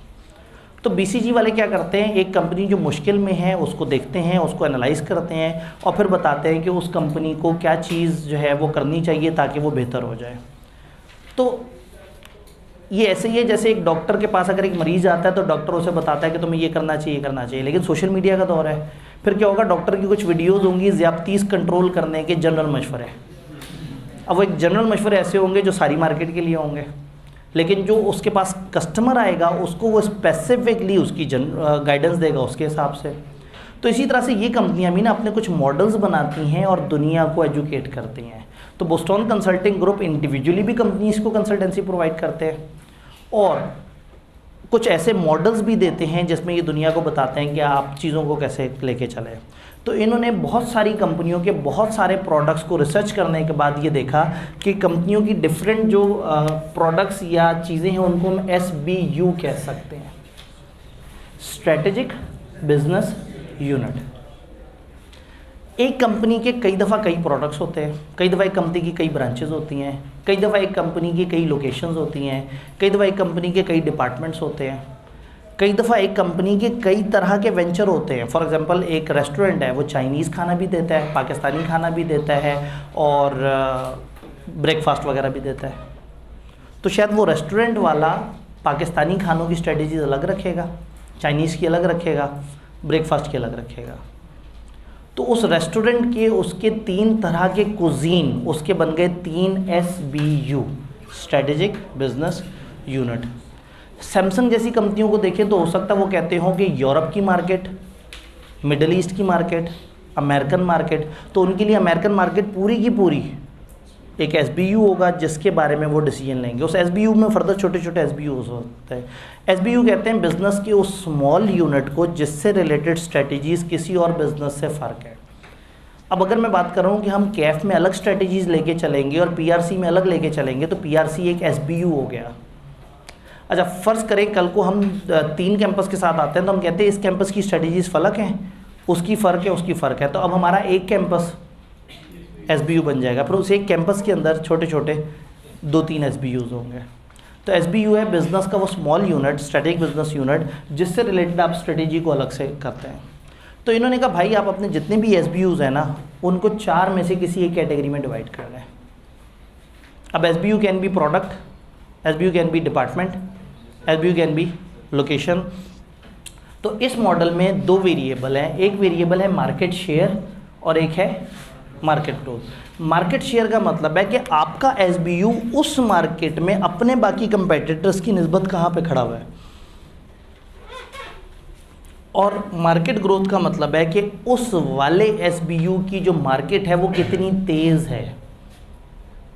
फॉर एग्जांपल गोरमे वाले फर्नीचर का काम करते हैं, फर्नीचर उनका एक SBU है, फार्मेसी उनका एक SBU है, बेकरी उनका SBU है, शादी हॉल उनका एक SBU है। बात समझ रहे? तो फर्नीचर नामी SBU को जब वो देखेंगे तो वो देखेंगे कि उनके फर्नीचर का फर्नीचर की मार्केट में कितना शेयर है। फॉर एग्जाम्पल मैं कहता हूँ कि जितना भी फर्नीचर बिक रहा है उसमें से 10% शेयर है गोरमे का, तो हमें पता लग जाएगा कि उनका शेयर बहुत हाई नहीं है, मीडियम या लो शेयर है। अब अगली चीज़, फर्नीचर की मार्केट कितनी तेज़ है, फर्नीचर की मार्केट में ग्रोथ कितनी है, तो पता लगा फर्नीचर की मार्केट उतनी तेज़ ग्रोथ वाली मार्केट नहीं है। लेकिन अगर वो दवाइयों के बिज़नेस में है तो दवाइयों की मार्केट ऐसी है जो बड़ी तेज़ी से ग्रो कर रही है, और अगर वो कहीं IT में होते हैं तो IT की मार्केट तो बहुत तेज़ी से ग्रो कर रही है। तो 2 वेरिएबल हैं, एक वेरिएबल है कि आप जिस मार्केट में, वो मार्केट कितनी तेज़ है, वो कितनी तेज़ी से कर रही है, और एक ये है कि आपका उस मार्केट में शेयर कितना है। भाई फॉर एग्जांपल हम कहें कि हमने 3000 बच्चे पढ़ाए एक दफ़ा और अगली दफ़ा हमने 3500 पढ़ाए, हम कहें अरे वाह बड़ी ग्रोथ हमारी है। पता लगा कि पिछली दफ़ा 20000 बच्चे CA कर रहे थे, अगली दफ़ा 1 लाख बच्चे CA कर रहे हैं। तो मार्केट की ग्रोथ तेज़ है और हमारे पास मार्केट का जो शेयर है वो भी कम हो गया, और हम उस ग्रोथ के हिसाब से ग्रो भी नहीं कर रहे। तो ये देखना इंपॉर्टेंट नहीं है कि मेरी प्रोडक्ट कितनी ग्रो कर रही है, ये देखना इंपॉर्टेंट है कि मार्केट कितनी ग्रो कर रही है। तो आप अपने सारे SBUs को इन 4 में से किसी कैटेगरी में डाल देते हैं। ऐसे SBUs जो ऐसी मार्केट में जो बहुत तेज़ ग्रोथ में है और आपके पास मार्केट का एक बड़ा शेयर भी है, उसे आप क्या कहेंगे, वो स्टार्स है। ये आपके स्टार प्रोडक्ट्स होते हैं, ये स्टार SBUs होते हैं जो बड़े तेज़ चल रहे होते हैं। फॉर एग्जांपल अगर हम सैमसंग की बात करें तो सैमसंग जिस मार्केट में है, मोबाइल वाली मार्केट, वो बहुत तेज़ी से ग्रो कर रही है, और उस मार्केट में सैमसंग के स्मार्टफोन और ख़ास तौर पे जो उनके प्रीमियम स्मार्टफोन है उनका शेयर भी मार्केट में अच्छा खासा हाई है। तो सैमसंग के लिए अपनी बाकी सारी प्रोडक्ट्स की निस्बत शायद उनके मोबाइल फ़ोन स्टार हो। वही सैमसंग LEDs में भी है, TVs में भी है, लेकिन TV की मार्केट उतनी तेज़ नहीं है। हो सकता है सैमसंग के पास मार्केट का 70% शेयर हो TV में, लेकिन TV की मार्केट उतना तेज़ी से ग्रो नहीं कर रही। तो उसमें क्या होगा कि जब मार्केट तेज़ी से ग्रो नहीं कर रही लेकिन आपके पास मार्केट का बड़ा शेयर है, तो आप कैश काउ है। जो TV होगा वो बन जाएगा कैश काउ। इसी तरह से कुछ क्वेश्चन मार्क भी होंगे जिनमें मार्केट का शेयर तो कम होगा, लेकिन वो एक ऐसी मार्केट होगी जो तेज़ी से चल रही है। एक आईटी की मार्केट है, बहुत तेज़ी से चल रही है, फ्रीलांसिंग की मार्केट है, तेज़ी से चल रही है। हम उस मार्केट में जाएं, हमारे पास बड़ा थोड़ा सा शेयर हो, लेकिन हमें पता है कि मार्केट बहुत तेज़ है, हम थोड़ा सा टाइम इसमें गुजार लें तो रंग लग जाने हैं, तो ये बन जाएगा आपका क्वेश्चन मार्क। इसका एक दूसरा लफ्ज़ होता है प्रॉब्लम चाइल्ड, इसको आप प्रॉब्लम चाइल्ड भी बोलते हैं। और फिर आपकी वो SBUs जो उन मार्केट्स में जिनमें ग्रोथ भी नहीं है और ऊपर से आपके पास भी मार्केट का शेयर कम है, आप उनको कहेंगे वो डॉग्स प्रोडक्ट है। ये इकोनॉमिक्स नहीं है कि एक इंडिपेंडेंट वेरिएबल और एक डिपेंडेंट वेरिएबल हो, ये टेबल किसी भी तरीके से बनाया जा सकता है। आप मार्केट शेयर लेफ्ट पे लिख सकते हैं, ग्रोथ इधर लिख सकते हैं, हाई इधर लिख सकते हैं, लो इधर लिख सकते हैं। इंपॉर्टेंट ये है कि आपको पता हो यहाँ दोनों हाई होते हैं, यहाँ ग्रोथ हाई होती है, शेयर कम होता है, यहाँ ग्रोथ कम होती है, शेयर हाई होता है, यहाँ दोनों चीज़ें कम होती हैं। अच्छा जी, कर लिया, सैमसंग ने अपनी सारी प्रोडक्ट्स को अलग अलग खानों में डाल लिया, अब क्या करें? वो कहते हैं हर खाने के साथ वो ट्रीटमेंट करो जो वो डिज़र्व करता है। अगर आप स्टार पे भी उतना खर्चा करो जितना डॉग पे कर रहे हो तो मुनासिब बात नहीं है, कैश कॉ पे भी उतना खर्चा करो जितना क्वेश्चन मार्क पे कर रहे हो तो मुनासिब बात नहीं है। तो इन्होंने हमें डिफरेंट तरीके से बताया कि star high growth business products हैं जो स्ट्रॉन्ग हैं कंपेटिटर्स के मुकाबले में, इनको हैवी इन्वेस्टमेंट चाहिए अपनी ग्रोथ के लिए।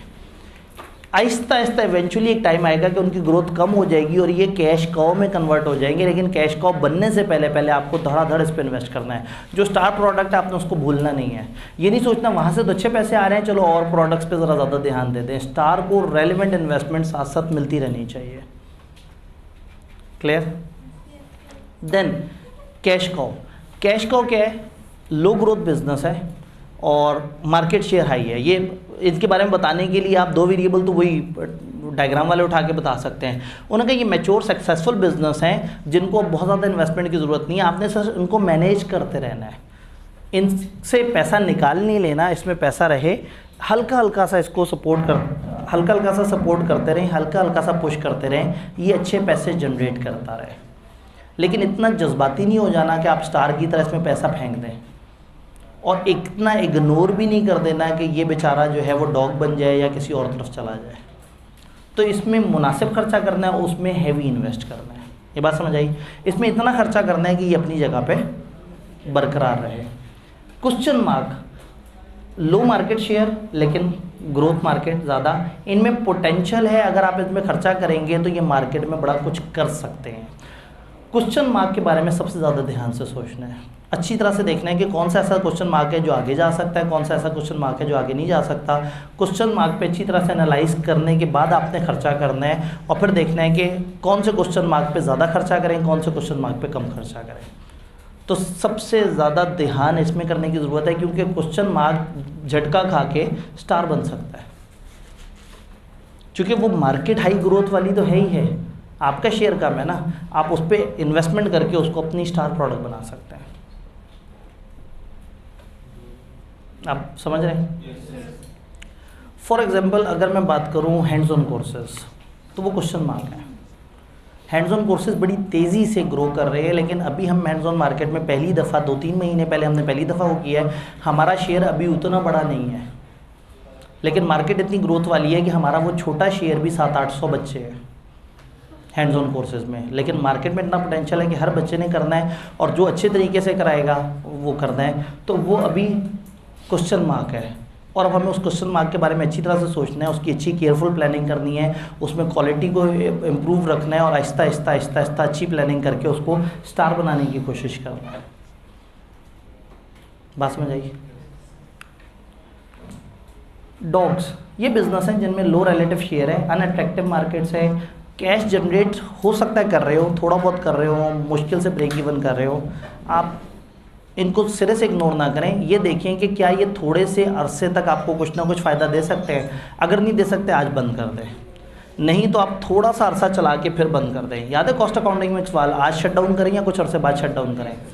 तो डॉग्स के बारे में ये नहीं सोचना कि चलाऊँ या ना चलाऊँ, सोचना ये है कि कब तक चलाऊँ, आज बंद कर दूँ या थोड़ा अरसा गुजार के। अगर थोड़ा अरसा गुजार के आप आहिस्ता आहिस्ता बंद कर दें तो ठीक है, ये इस तरह से पॉसिबल है। क्या ये बात समझ आई?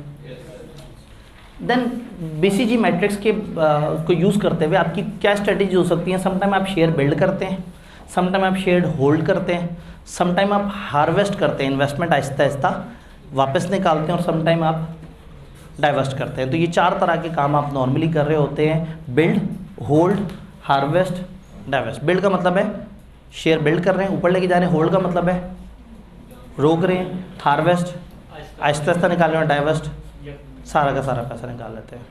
तो नॉर्मली हम डॉग्स के बारे में ये काम कर रहे होते हैं कि हम जैसे इन्वेस्टमेंट कर रहे होते हैं, हम कैश काउ और कुछ डॉग्स में हार्वेस्टिंग कर रहे होते हैं, कैश काउ में कुछ केसेस में हम होल्ड कर रहे होते हैं, और स्टार्स के केस में नॉर्मली शेयर बिल्ड कर रहे होते हैं। तो बीसीजी मॉडल में वीकनेस क्या है? बीसीजी मॉडल ने बहुत हवाई बात कर दी है, ऐसा होता नहीं है ना। आप अपनी प्रोडक्ट्स को इतने आराम से इन कैटेगरीज में डिवाइड कर सकते हैं। फिर मार्केट ग्रोथ किसे कहते हैं, और आपको कैसे पता ये ग्रोथ वाली मार्केट है या नहीं है? आज एक मार्केट में ग्रोथ है, पता लगे अगले साल वो रुक जाए। आज प्रॉपर्टी बड़ी बूम पे है, पता लगे अगले 3 साल तक बिल्कुल रुकी हुई हो। तो ग्रोथ को आइडेंटिफाई करना आसान बात नहीं है।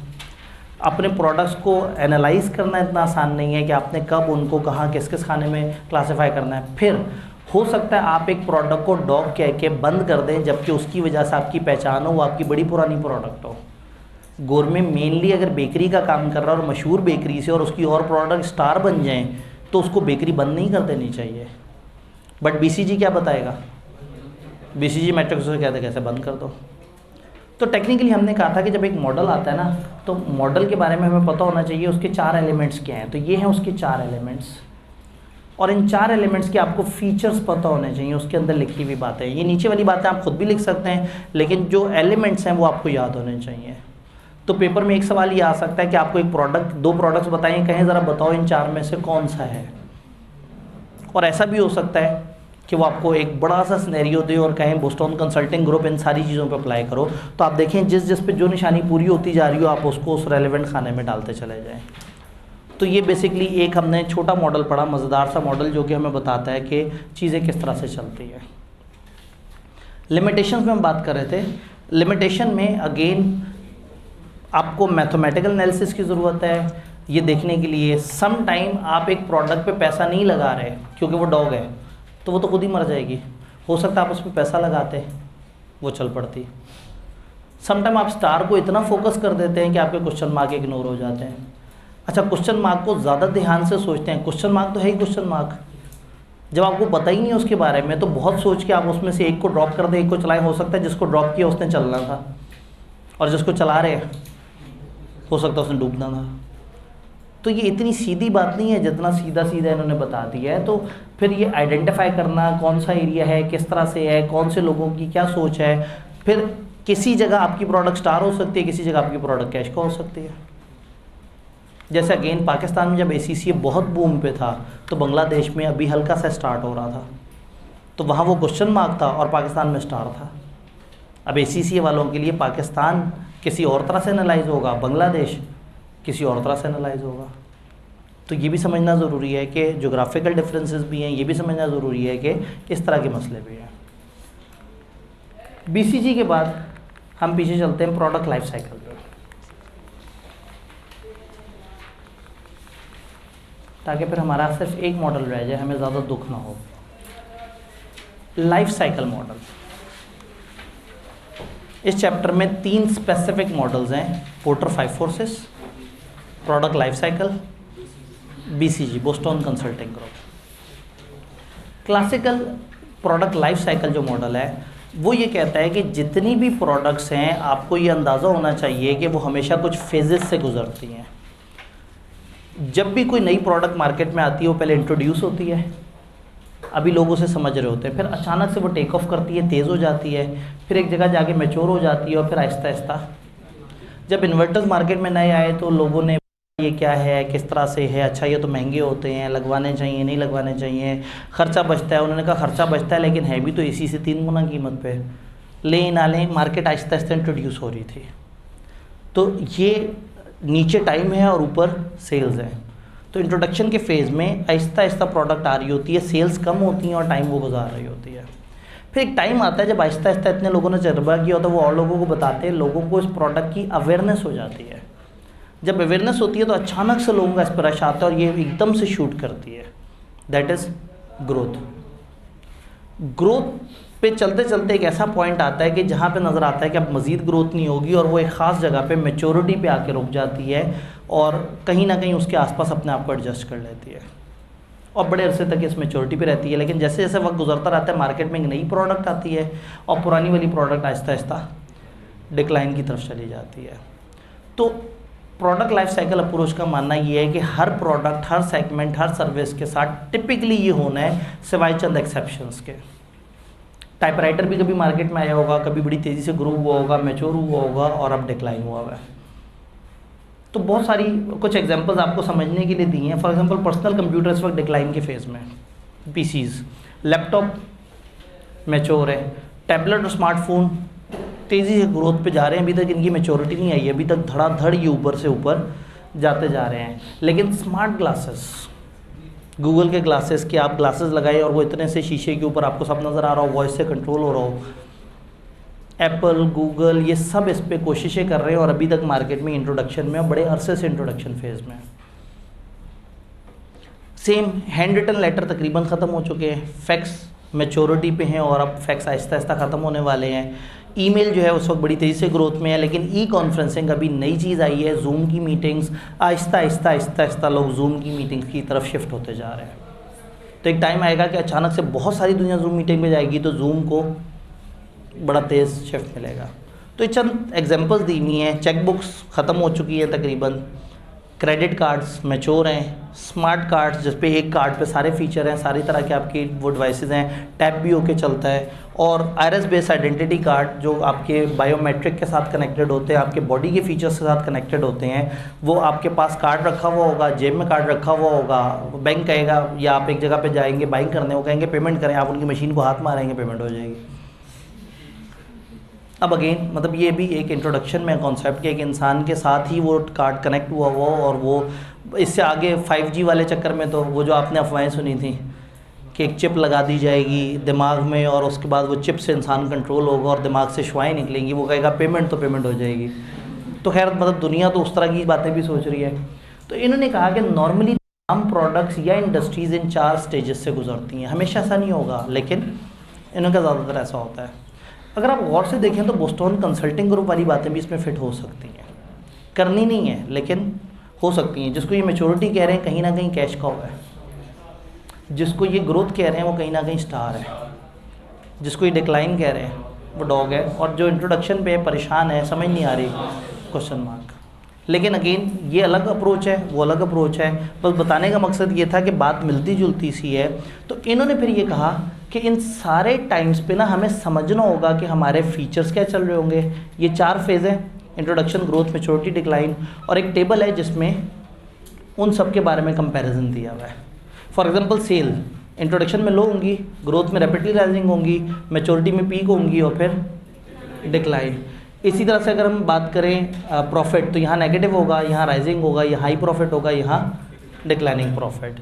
इसी तरह से अगर हम नीचे बात करें तो नीचे मुख्तलिफ तरह की चीज़ें हैं कि इसमें आपका ऑब्जेक्टिव क्या होगा, प्रोडक्ट अवेयरनेस क्रिएट करना, ट्रायल देना लोगों को। इधर ऑब्जेक्टिव क्या होगा, मैक्सिमाइज, मार्केट में ज़्यादा से ज़्यादा अपना शेयर पकड़ना। इधर क्या होगा, प्रॉफिट भी मैक्सिमाइज़ करना है और अपने शेयर को डिफेंड भी करना है। आप मैच्योरिटी पे हैं, आपने उसको लूज़ नहीं होने देना। और इधर ऑब्जेक्टिव क्या होगा, reduce the expenditure and milk the brand, Aahista Aahista खर्चे कम करें और ब्रांड से जितना निकल सकता है वो निकालें। बेसिकली कैश कॉ भी कॉ इसलिए है ना कि मिल्किंग द कॉ कॉन्सेप्ट है कि एक प्रोडक्ट है जिसमें सब आहिस्ता आहिस्ता आहिस्ता आहिस्ता अपने फ़ायदे निकालते चले जा रहे हैं। प्राइस में क्या हो सकता है, यहाँ यूनिट कॉस्ट प्लस प्राइस होगी कि ठीक है आपका जितना खर्चा हुआ आप उसमें प्लस करके प्राइस रख देंगे। यहाँ प्राइस पेनिट्रेशन या स्कीमिंग होगी, आप तेज़ी से मार्केट में जाना चाहेंगे, प्राइस कम कर देंगे, आप ज़्यादा से ज़्यादा लोगों तक पहुँचने की कोशिश करेंगे। यहाँ पे मैच्योरिटी में आप वो प्राइस रखेंगे जो कंपेटिटर की है। पेप्सी और कोक दोनों मैच्योरिटी पे हैं तो वो एक जैसी प्राइसेस पे चल रहे हैं, एक दूसरे से प्राइस वॉर नहीं करते, दोनों का नुकसान है। और डिक्लाइन फेज़ में क्या करना होगा, प्राइसेस को कट करना होगा। प्रमोशन, यहाँ हैवी सेल्स प्रमोशन करनी होगी, यहाँ थोड़ा सा रिड्यूस करना होगा। आपकी डिमांड है, अब थोड़ा सा डिमांड काम करेगी, थोड़ी सी प्रमोशन काम करेगी। यहाँ जब मैच्योरिटी पे तो आपको दोबारा से इंक्रीज़ करनी पड़ेगी ताकि लोग आप ही के पास रहे, आपके कंपेटिटर्स के पास ना जाएं और फिर यहाँ आप आहिस्ता आहिस्ता उसको रिड्यूस करते चले जाएंगे। जैसे कल एक सवाल हमने देखा था, वो ये था कि प्रोडक्ट लाइफ साइकिल में प्रमोशन अलग अलग जगह कैसे की जाती है। तो ये एक टेबल है, जिस टेबल को आप पढ़ेंगे ज़रूरी नहीं कि आप इसे रट्टा मारें, एक अंडरस्टैंडिंग डेवलप कर लेनी है कि अलग अलग फेजेज़ में क्या क्या फीचर्स होते हैं डिफरेंट प्रोडक्ट्स के। तो ये जो मॉडल है, ये है प्रोडक्ट लाइफ साइकिल मॉडल, जो अलग अलग फेजेज़ में हमें गाइड कर रहा है कि हमें क्या करना होगा, कैसे करना होगा। इसमें अगर हम आगे जाएं तो बेनिफिट्स क्या हैं लाइफ साइकिल कॉस्टिंग के। जब आप लाइफ साइकिल डिफाइन करते हो, लाइफ साइकिल कॉस्टिंग कर लेते हैं, तो फ़ायदा ये है कि आपको आज पता लग जाता है आपने फ्यूचर में कहाँ जाना है। आपको आज पता लग जाता है कि आपका डिक्लाइन आते वक्त आपने क्या करना है। आपको पता लग जाता है मैच्योरिटी में है तो हमें क्या करना है। आपको पता लग जाता है हमें खर्चे कितने करने हैं, हमने प्रमोशन कितनी करनी है। जब आप एक प्रोडक्ट को शुरू से लेकर एंड तक उसकी सारी कॉस्ट को मेजर करते हैं तो आपके लिए उसकी प्राइसिंग करना भी आसान हो जाता है। जैसे फाइनेंस वाले पोर्शन में आप क्या करते हैं, आप कहते हैं ये एक नया वेंचर है, आज इस पे इतना खर्चा करेंगे, अगले साल इतना फ़ायदा आएगा, उससे अगले साल इतना फ़ायदा आएगा, लेकिन इतना खर्चा भी होगा, तीसरे साल सिर्फ फ़ायदा आएगा, चौथे साल फ़ायदा आ रहा होगा और हम वेंचर बंद करेंगे और उससे इतना हमें वापस कैपिटल आ जाएगा। तो उस सबको ओवर 5 साल आप मैयर करके फिर अंदाज़ा लगाते हैं कि मैं इसमें एंटर हूँ या ना हूँ। अगर आप MFA में अभी तक वहाँ प्रोजेक्ट अप्रेजल वगैरह पे पहुँचे हैं तो वहाँ पे चीज़ें इस तरह से चल रही होती हैं। तो लाइफ साइकिल का फ़ायदा ये है कि आप एक पूरी प्रोडक्ट को उसकी लाइफ के ऊपर मैयर कर लेते हैं कि ओवर द लाइफ वो क्या है और किस तरह से काम कर रही है। डन। फिर आप एक्चुअल परफॉर्मेंस को प्लान्स के अगेंस्ट मॉनिटर करते हैं और फिर आपको समझ आ जाता है कि अब आपको क्या करना होगा। आपने एक प्रोडक्ट पे मेहनत नहीं की, आपकी प्रोडक्ट इंट्रोडक्शन पे रह गई और आपके कंपेटिटर ने उसको ग्रोथ दे दी, तो आपको समझ आ जाता है कि यहाँ हम गलती पे रहे, हमने इसको फोकस नहीं किया। तो इस अप्रोच से आपको डिफरेंट लेसन समझ आते हैं, इस अप्रोच से आप बहुत सारी चीज़ें सीखते हैं। अब सवाल ये है कि मार्केट में कब एंटर हो। ये मैंने इसका कुछ क्रिटिसिज्म ट्यूटर नोट में डाला हुआ है कि ये सिर्फ उन प्रोडक्ट्स में है जहाँ कस्टमर की डिमांड हाई है। जो अंडरलाइंग स्टेज ऑफ PLC है ये नहीं पता लगेगी। कैसे पता लगेगा आप ग्रोथ में या मैच्योरिटी पे, ये इतना आसान नहीं है। स्ट्रेटेजिक डिसीजन जो है वो PLC को चेंज कर सकते हैं। मैं ये कहता हूँ कि जी शाहरुख खान मार्केट में आया, इंट्रोड्यूस हुआ, आहिस्ता आहिस्ता उसने अदाकारी की, कुछ लोगों को समझ आया, नहीं आया, फिर अचानक से जब लोगों को समझ आया धड़ाधड़ फिल्मों में आना शुरू हो गया। फिर एक बड़ा अरसा मैच्योरिटी का गुजरा, बड़ी मैच्योर मूवीज़। अब असूलन उसका डिक्लाइन होना चाहिए था, सलमान खान का डिक्लाइन होना चाहिए था, लेकिन उन्होंने अपनी स्ट्रेटजीज़ बदली, नए ज़माने के हिसाब से अपने आप को अडॉप्ट किया, अपने मैच्योरिटी के फेज़ को ही बढ़ाते चले गए। तो प्रोडक्ट लाइफ साइकिल तो मर गया बिल्कुल ही। इसने तो कहा था डिक्लाइन होना है, वो नए यंग बच्चे जो है वो बेचारे कुछ नहीं कर पा रहे, वो पुराना बंदा लगा हुआ है। सिर्फ इधर नहीं है, अंग्रेज़ों में भी वही पुराने बाबे, एक्सपेंडेबल वाले गंजे सारे। उन्होंने कहा सर आप भी तो 40 साल से पढ़ा रहे हैं। मैं इतना पुराना नहीं हूँ, मुझे आप जो है ना वो मतलब 22 साल, अल्लाह खैर करे, 16 साल हुए हैं, एज ऑफ टुडे 16 साल। अच्छा जी, ये बात समझ आई। तो क्रिटिसिज्म ये है कि भाई ऐसा कोई मजाक नहीं है, कभी भी कोई भी स्ट्रेटेजी से आप अपने PLC को चेंज कर सकते हैं। आप इंट्रोडक्शन से हो सकता है डायरेक्ट पीक पे पहुंच जाएं, हो सकता है इंट्रोडक्शन के वक्त ही आप फौत हो जाएं, आप ग्रोथ पे कभी ज़िंदगी में जाए ही ना, दिस कैन हैपन। तो इस प्रोडक्ट लाइफ साइकिल के अंदर ये काफ़ी ज़्यादा लिमिटेशन है। अब जो लास्ट बात है इसमें कि क्या करें, मार्केट में किस वक्त एंटर होना चाहिए, अलग अलग फेजेज़ हैं, हमें किस वक्त एंटर होना चाहिए। एंटरप्रेन्योरल कंपनीज़ इंट्रोडक्शन के वक्त आती हैं, जब एक नया आइडिया हो ना उस वक्त आते हैं। जैसे मुझे बार बार दुख होता है जब फेसबुक पे आता है कि जी एक ऑनलाइन स्कूल है, वो ऑनलाइन बच्चों को पढ़ाएगा। मैं पिछले 2.5-3 साल से सोच रहा हूँ कि एक ऑनलाइन स्कूल हो और वो ऑनलाइन स्कूल एक मैस पब्लिक को ऑनलाइन तरीके से बिगिनर क्लासेस को सर्व करे, ऐप्स के थ्रू, वालदैन को नोटिफिकेशन के थ्रू।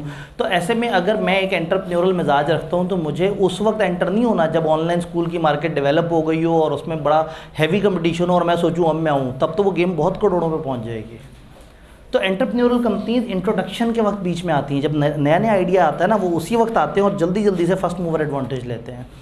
जो थोड़ी सी कॉशियस एहतियात वाली कंपनियों पहले देखती हैं कि अच्छा ये नया आइडिया ज़रा देखें तो सही, अगर चलता है तो चलो हम भी इस आइडिया पे काम करेंगे, वो ग्रोथ के टाइम पे आती हैं। मैच्योरिटी फेज़ में बड़ा कम कंपनियां आती हैं, अनलेस कि उन्हें नजर आए कि इतनी बड़ी मार्केट है कि चलो मैं भी आके बैठ जाऊं, चलो मेरा भी फ़ायदा हो जाए। अदरवाइज जब बिज़नेस मैच्योर हुआ होता है तो नया बंदा उसमें आने की हिम्मत इतनी नहीं करता। हो सकता है लीविंग अ मार्केट का डिसीजन लें जब वो डिक्लाइनिंग फेज़ में हो। तो जब डिक्लाइनिंग फेज़ है उसमें कंपनियां छोड़ के जा रही होती हैं, कुछ सियाने क्या करते हैं डिक्लाइनिंग फेज़ में आ जाते हैं, लोगों को लगता है प्रोडक्ट मर रही है, लोग उसे छोड़ रहे होते हैं। प्रैक्टिकली ये हुआ, ACCA आया पाकिस्तान में, तेज़ी से ऊपर गया और फिर आहिस्ता आहिस्ता नीचे जा रहा था। तमाम कॉलेजेस ये सोच के कि नीचे जा रहा है, आहिस्ता आहिस्ता निकलते चले गए। पहले सब 2-2, 3-3 हज़ार बच्चे पढ़ाते थे, अब सबके पास रह गए 4-4, 500 बच्चे, और आहिस्ता आहिस्ता हर अगले सेशन में डिक्रीज़ होते होते 100 बच्चे पर कॉलेज रह गए। कॉलेजेस उससे निकल गए, सारे निकल गए, लेकिन एक बहुत ज़ोर से उसमें एंटर हो गया, स्कैंस कॉलेज, ब्लू बिल्डिंग। वो ऐसे एंटर हुए कि इस वक्त मार्केट का 95% से ज़्यादा शेयर उस अकेले कॉलेज के पास है। वो ACCA की डूबी हुई मार्केट में से भी जब अकेले कॉलेज ने सबका शेयर ले लिया तो वो उनकी स्टार प्रोडक्ट बन गई। तो समटाइम कंपनी यूँ भी सोचती हैं कि एक डिक्लाइन हुई हुई मार्केट में एंटर होते हैं और उसमें पुरानी गाड़ियाँ ख़रीदते हैं, उनको खूबसूरत निखार करके नई गाड़ियों से महंगा बेच देते हैं। तो ये डिपेंड करता है बिज़नेस की स्ट्रैटेजी पे कि वो कभी भी किसी भी फेज़ के साथ कोई भी खिलवाड़ कर सकते हैं। तो डिक्लाइन फेज़ और मैच्योरिटी में नॉर्मली एंट्री नहीं होती है, एंट्री इंट्रोडक्शन और ग्रोथ में होती है। ज़्यादातर लोग ग्रोथ में आते हैं और कम लोग जो ज़रा ज़्यादा रिस्क टेकर होते हैं वो आते हैं इंट्रोडक्शन फेज़ में। तो इसमें ये चीज़ें फिर इस तरह से चल रही होती हैं और देन एक फाइनली साइकिल ऑफ कंपटीशन शुरू हो जाता है। एक कंपनी बिज़नेस में काम कर रही है, दूसरे ने देखा इसके पास लोग हैं, वो भी आ गए जी। उसके पास क्यों लोग हैं? क्योंकि वो अच्छा काम कर रहा है। उन्होंने कहा अच्छा काम हम नहीं कर सकते, चलो मैं काम करते हैं, हम पैसे कम कर देते हैं। पैसे कम किए, लोग इसके पास आए, तो दूसरे वाले ने जो अच्छा काम कर रहा था उसने सोचा अच्छा पैसे कम करने से ऐसा होता है, उसने पैसे कम कर दिए। अब क्वालिटी भी अच्छी दे रहा है, पैसे भी कम कर दिए, लोग वापस उसके पास चले जाएंगे। तो इसको समझ आएगा आप कंपीट करने के लिए क्वालिटी बढ़ानी होगी, प्राइस घटानी होगी। एक साइकिल ऑफ कंपटीशन शुरू हो जाएगा, हर कोई प्राइस कम करता जाएगा, हर कोई क्वालिटी इम्प्रूव करता जाएगा और एक बड़ी ऑप्टिमम कंपटीशन शुरू हो जाएगा। इसे हम कहते हैं कंपटीशन का साइकिल। और फिर ये रिवर्स भी चलता है, जब एक ख़ास टाइम आएगा और उस कॉस्ट में लोग नहीं सर्व कर सकेंगे तो फिर क्या होगा कि वो प्राइस बढ़ाने की कोशिश करेंगे, कस्टमर एक्सेप्ट नहीं करेगा, फिर क्या करेंगे क्वालिटी गिराने की कोशिश करेंगे, कस्टमर दूसरी की तरफ जाएगा, वो भी क्वालिटी ना वो बस फिर। तो 5 फोर्सेस एक मॉडल हमारा कंपटीशन से रिलेटेड। जब हम बात करते हैं कंपटीशन की और हम देखते हैं कि दुनिया क्या कर रही है, चीज़ें किस तरह से चल रही हैं, तो हमारे अलग अलग तरह के मॉडल चल रहे हैं। एक ये कि हम अपनी प्रोडक्ट्स को एनालाइज कर रहे हैं कि मार्केट के हिसाब से कैसी हैं। बोस्टन कंसल्टिंग ग्रुप में हमने देखा था कि हमारे जो SBUs हैं वो कहाँ स्टैंड कर रहे हैं और हम अपने SBUs को क्या क्या नाम दे सकते हैं और मार्केट में उनको चीज़ों को किस तरह से लेके चल सकते हैं। फिर हमने ये समझा था कि प्रोडक्ट लाइफ साइकिल के हिसाब से हमारी जो प्रोडक्ट्स हैं वो कौन से साइकिल में हैं, वो कौन से फेज़ में हैं और वो चीज़ों को किस तरह से लेके चलेंगे, और हमने अलग अलग फेजेज़ में मौजूद अपनी अलग अलग प्रोडक्ट्स के साथ क्या करना है। फिर सेगमेंटेशन, वो सारी बातें समझी थी। अब एक अहम फैसला है, वो फैसला ये है कि मुझे कौन से सेक्टर में एंटर होना है।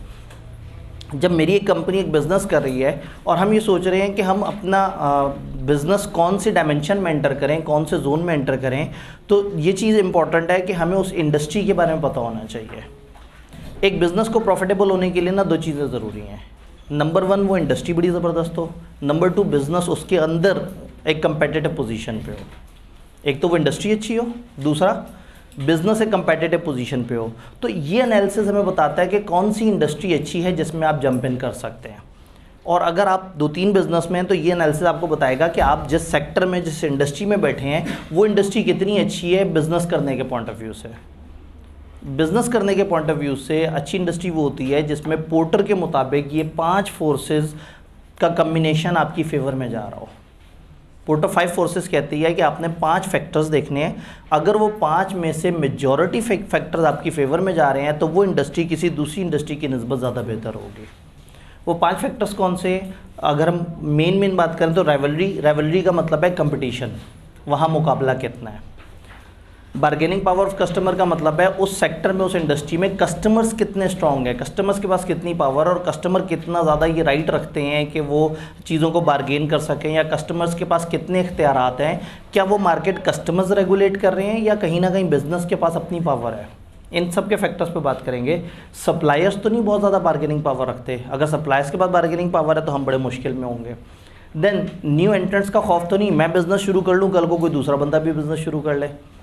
अगर मैं एक सेक्टर में एंटर हुआ हूँ तो क्या उसमें एंटर होना बहुत आसान है? अगर बहुत आसान है तो चलो आज मुझे तो सहूलत है, लेकिन ये लॉन्ग टर्म अच्छा बिजनेस नहीं है जिसमें मेरे बाद 15-16 और लोग भी आ जाएं और फाइनली मैं वो काम शुरू कर लूँ, लेकिन उस काम का कोई सब्सटीट्यूट तो नहीं आ जाएगा बाद में। और अगर कोई सब्सटीट्यूट आ जाएगा तो उससे मेरे बिजनेस पे क्या फ़र्क पड़ेगा?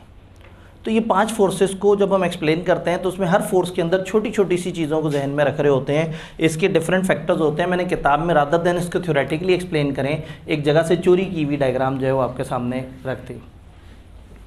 5 चीज़ें, rivalry is the central factor, और देन 2 तरह के थ्रेट्स हैं, न्यू एंट्रेंट्स और न्यू सब्सटीट्यूट के, और 2 तरह की बार्गेनिंग पावर है, या बायर्स की या सप्लायर्स की। आप सेंटर में सबसे पहले देखें उस इंडस्ट्री में राइवलरी कितनी है। राइवलरी कब ज़्यादा होगी? जब सिमिलर साइज़ के राइवल्स होंगे। राइवल कौन होते हैं? कंपेटिटर्स। मार्केट में स्लो ग्रोथ होगी, बहुत ज़्यादा तेज़ मार्केट नहीं है। भाई मार्केट में तेज़ ग्रोथ हो तो राइवल ज़्यादा से भी फ़र्क नहीं पड़ता, मार्केट इतनी तेज़ चल रही है कि आपके पास मार्जिन रहता है। फिक्स कॉस्ट सबकी बड़ी हाई है, प्राइस वॉर्स चल रही हैं, सबके सब आपस में लड़ रहे हैं, सबके सब प्राइस के ऊपर खेल रहे हैं, डिफरेंशिएशन कम है, सबके पास मिलती जुलती प्रोडक्ट है, और हाई एग्जिट बैरियर है, उसमें से निकलना भी इतना आसान नहीं है। तो जब बहुत ज़्यादा राइवल्स हैं और निकलते निकलते भी कोई राइवल जो है वो फिर दोबारा घुसने की कोशिश करेगा और वो आराम से नहीं निकलेगा। भाई वो बिज़नेस जिसमें आप आज दुकान बंद करो और निकल जाओ, उसमें लोग आते भी तेज़ी से और जाते भी तेज़ी से हैं। और वो बिज़नेस जिसमें एंट्री मुश्किल होती है उसमें एग्जिट भी मुश्किल होता है। तो अगर एक ऐसा बिज़नेस है जिसमें एग्जिट मुश्किल है तो हो सकता है आपके कंपेटिटर कम होते होते भी एक आध दफ़ा कोशिश करें, चलो दोबारा थोड़ी सी कोशिश करके देखते हैं। तो राइवलरी कहाँ ज़्यादा होगी? जहाँ ज़्यादा राइवल्स होंगे, मिलते जुलते साइज़ के होंगे, आपस में काफ़ी ज़्यादा कंपटीशन होगा, प्राइस वगैरह काफ़ी करीब की होंगी और प्रोडक्ट्स मिलती जुलती होंगी। जहाँ राइवलरी ज़्यादा 5 फोर्सेस के मुताबिक वो अच्छी इंडस्ट्री नहीं है, एक नए एंट्रेंट के लिए वो अच्छी इंडस्ट्री नहीं है। और अगर आप ऑलरेडी वो बिज़नेस कर रहे हैं और आपने एनालाइज करना है अपनी एक्सटर्नल एनवायरनमेंट को, तो समझ जाएं कि आप एक मुश्किल कंपेटिटिव एक्सटर्नल एनवायरनमेंट में। ये एनालिसिस 2 जगह काम करेगा, नए एंट्रेंट्स के लिए भी कि मैं इस इंडस्ट्री में घुसूँ या ना घुसूँ, और पुराने लोगों को भी जानने के लिए कि मैं एक सही जगह पे हूँ या नहीं हूँ। Then threat bargaining power suppliers की। अगर थोड़े से सप्लायर्स हैं, अगर मैं जो चीज़ परचेज़ करूँ, फॉर एग्जांपल हम एसी बना रहे हैं, एसी के सप्लायर हैं ही अगर गिनती के थोड़े से सप्लायर हैं, पता लगे जी 2 सप्लायर हों जो पूरे पाकिस्तान को माल सप्लाई करते हों, तो इसका मतलब है जिस दिन उस सप्लायर ने अपना रेट डबल कर दिया, हम सब लोगों को अपने अपने एसी की प्राइसेस चेंज करनी पड़ जाएंगी। तो जब सप्लायर थोड़े हों, सब्सटीट्यूट भी बड़े कम हो, आपके पास ऑप्शन भी कम हो गया, अच्छा वो नहीं माल दे रहा, किसी और से माल पकड़ लेते हैं। तो इसका मतलब अगर थोड़े से सप्लायर हैं, आप बाउंड हैं, आपको उन्हीं सप्लायर के साथ दोस्ती भी रखनी है, उन सप्लायर के हाथों मजबूर भी होना है, स्विचिंग कॉस्ट भी हाई है, आप एक सप्लायर से दूसरे सप्लायर पे इतने आराम से भी नहीं जा सकते। देन फॉरवर्ड इंटीग्रेटिंग की पॉसिबिलिटी भी है, आपके सप्लायर इतने तगड़े हैं कि वो आगे बढ़ के आपका बिजनेस भी उठा सकते हैं। भाई हम गाड़ियाँ बनाते हैं और हम स्पेयर पार्ट इम्पोर्ट करते हैं दूसरे मुल्क से, और एक इम्पोर्टर से हम इम्पोर्ट करवाते हैं। इम्पोर्टर है हमारा सप्लायर और हम बनाते हैं गाड़ियाँ। अगर हमारा इम्पोर्टर इतना स्ट्रॉन्ग है कि वो कल को गाड़ियाँ बनाने का बिज़नेस शुरू कर ले, फॉरवर्ड इंटीग्रेशन कर ले, हम सेंटर में, हमसे पीछे वाला बिज़नेस है सप्लायर ऑफ पार्ट्स, हम मैन्युफैक्चरिंग कर रहे हैं गाड़ी की और हम आगे दे देते हैं किसी और बिज़नेस को जो गाड़ियों को शोरूम पे रख के बेचता है।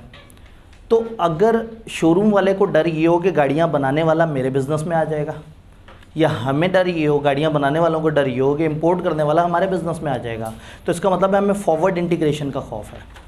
तो हम हर उस जगह सप्लायर की पावर ज़्यादा समझेंगे जहाँ सप्लायर को थोड़ा सा छेड़ा वो कहेगा अच्छा तुम साइड पे हो, मैं अपना ही काम शुरू कर लेता हूँ। कस्टमर्स इतने सिग्निफिकेंट नहीं है अगर सप्लायर के लिए। सप्लायर के लिए अगर हमको बहुत बड़ी चीज़ नहीं है, अगर हम एक बड़ा ऑर्डर करते हैं और सप्लायर का 70% हम है, फिर तो वो हमारा भाव खाएगा। अगर उसके पास हम जैसे बहुत सारे हैं तो वो हमें ज़्यादा लिफ्ट नहीं कराएगा। सप्लायर की प्रोडक्ट भी अगर डिफरेंशिएटेड हो, एक सप्लायर से दूसरे सप्लायर के पास जाए, क्वालिटी का फ़र्क आ जाए, तो इसका मतलब है थोड़े से सप्लायर डिफरेंशिएटेड प्रोडक्ट के साथ हैं, पावर के साथ हैं, और हम मजबूर हो रहे हैं, तो बिज़नेस अच्छा नहीं है। जहाँ बार्गेनिंग पावर सप्लायर के पास अच्छी होगी, बिज़नेस के लिए अच्छा नहीं है। जहाँ बार्गेनिंग पावर सप्लायर के पास कम होगी, वो बिज़नेस थोड़ा अच्छा है। कस्टमर्स की बार्गेनिंग पावर कस्टमर्स की कब बेहतर होती है? जब बहुत ज़्यादा बायर्स इकट्ठे हों, कंसंट्रेशन हो बायर की, बायर मिलके फैसले करते हों, यूनियंस बनाई हुई हों, ग्रुप्स बनाए हुए हों, पता लगा इकट्ठे 70-80 बायर इकट्ठे हुए और वो इकट्ठे जाके कह रहे हैं हाँ भाई हम 80 लोगों ने प्रोडक्ट लेनी है, बताएं क्या करते हैं। अगर alternative source of supply exist करता है, उनके पास बहुत सारे और ऑप्शंस भी मौजूद हैं, परचेज की कॉस्ट उनकी टोटल कॉस्ट का हाई पोर्शन है। बायर के लिए ये एक अहम फैसला है। बायर ने अगर एक बॉल पेन खरीदना है तो वो 15 दुकानों में नहीं फिरेगा। तो बॉल पेन अगर आप बेच रहे हैं फिर तो मसले की बात नहीं है। मसले की बात है आप जो बेच रहे हैं वो कस्टमर की कॉस्ट का 70% है। आप एसी बेच रहे हैं फॉर एग्जांपल, एसी एक इतना बड़ा फैसला और इतनी बड़ी कीमत की चीज़ है कि बायर 15 बिजनेसेस से फिरेगा, कई कंपनियों के बारे में सुनेगा और फिर जाके फैसला करेगा। तो अगर बायर के लिए वो एक बड़ा फैसला है तो फिर बायर के पास प्रॉफिट्स कम है, बायर को फुल इन्फॉर्मेशन है, तो इसका मतलब बायर फुल पावर में है। और अगर बायर इतना तगड़ा हो कि वो बैकवर्ड इंटीग्रेट कर जाए, गाड़ियों के शोरूम आपका बायर आपसे बनी बनाई गाड़ियाँ लेता है और आपको पता लग जाए कि उनके पास इतना कैपिटल और इतने रिसोर्सेज हैं कि कभी भी उठ के अपना मैन्युफैक्चरिंग प्लांट भी लगा सकते हैं, तो आप हर वक्त उस बायर से डरते रहेंगे। तो जिस बिज़नेस में बायर स्ट्रॉन्ग, वो अच्छा बिज़नेस नहीं है।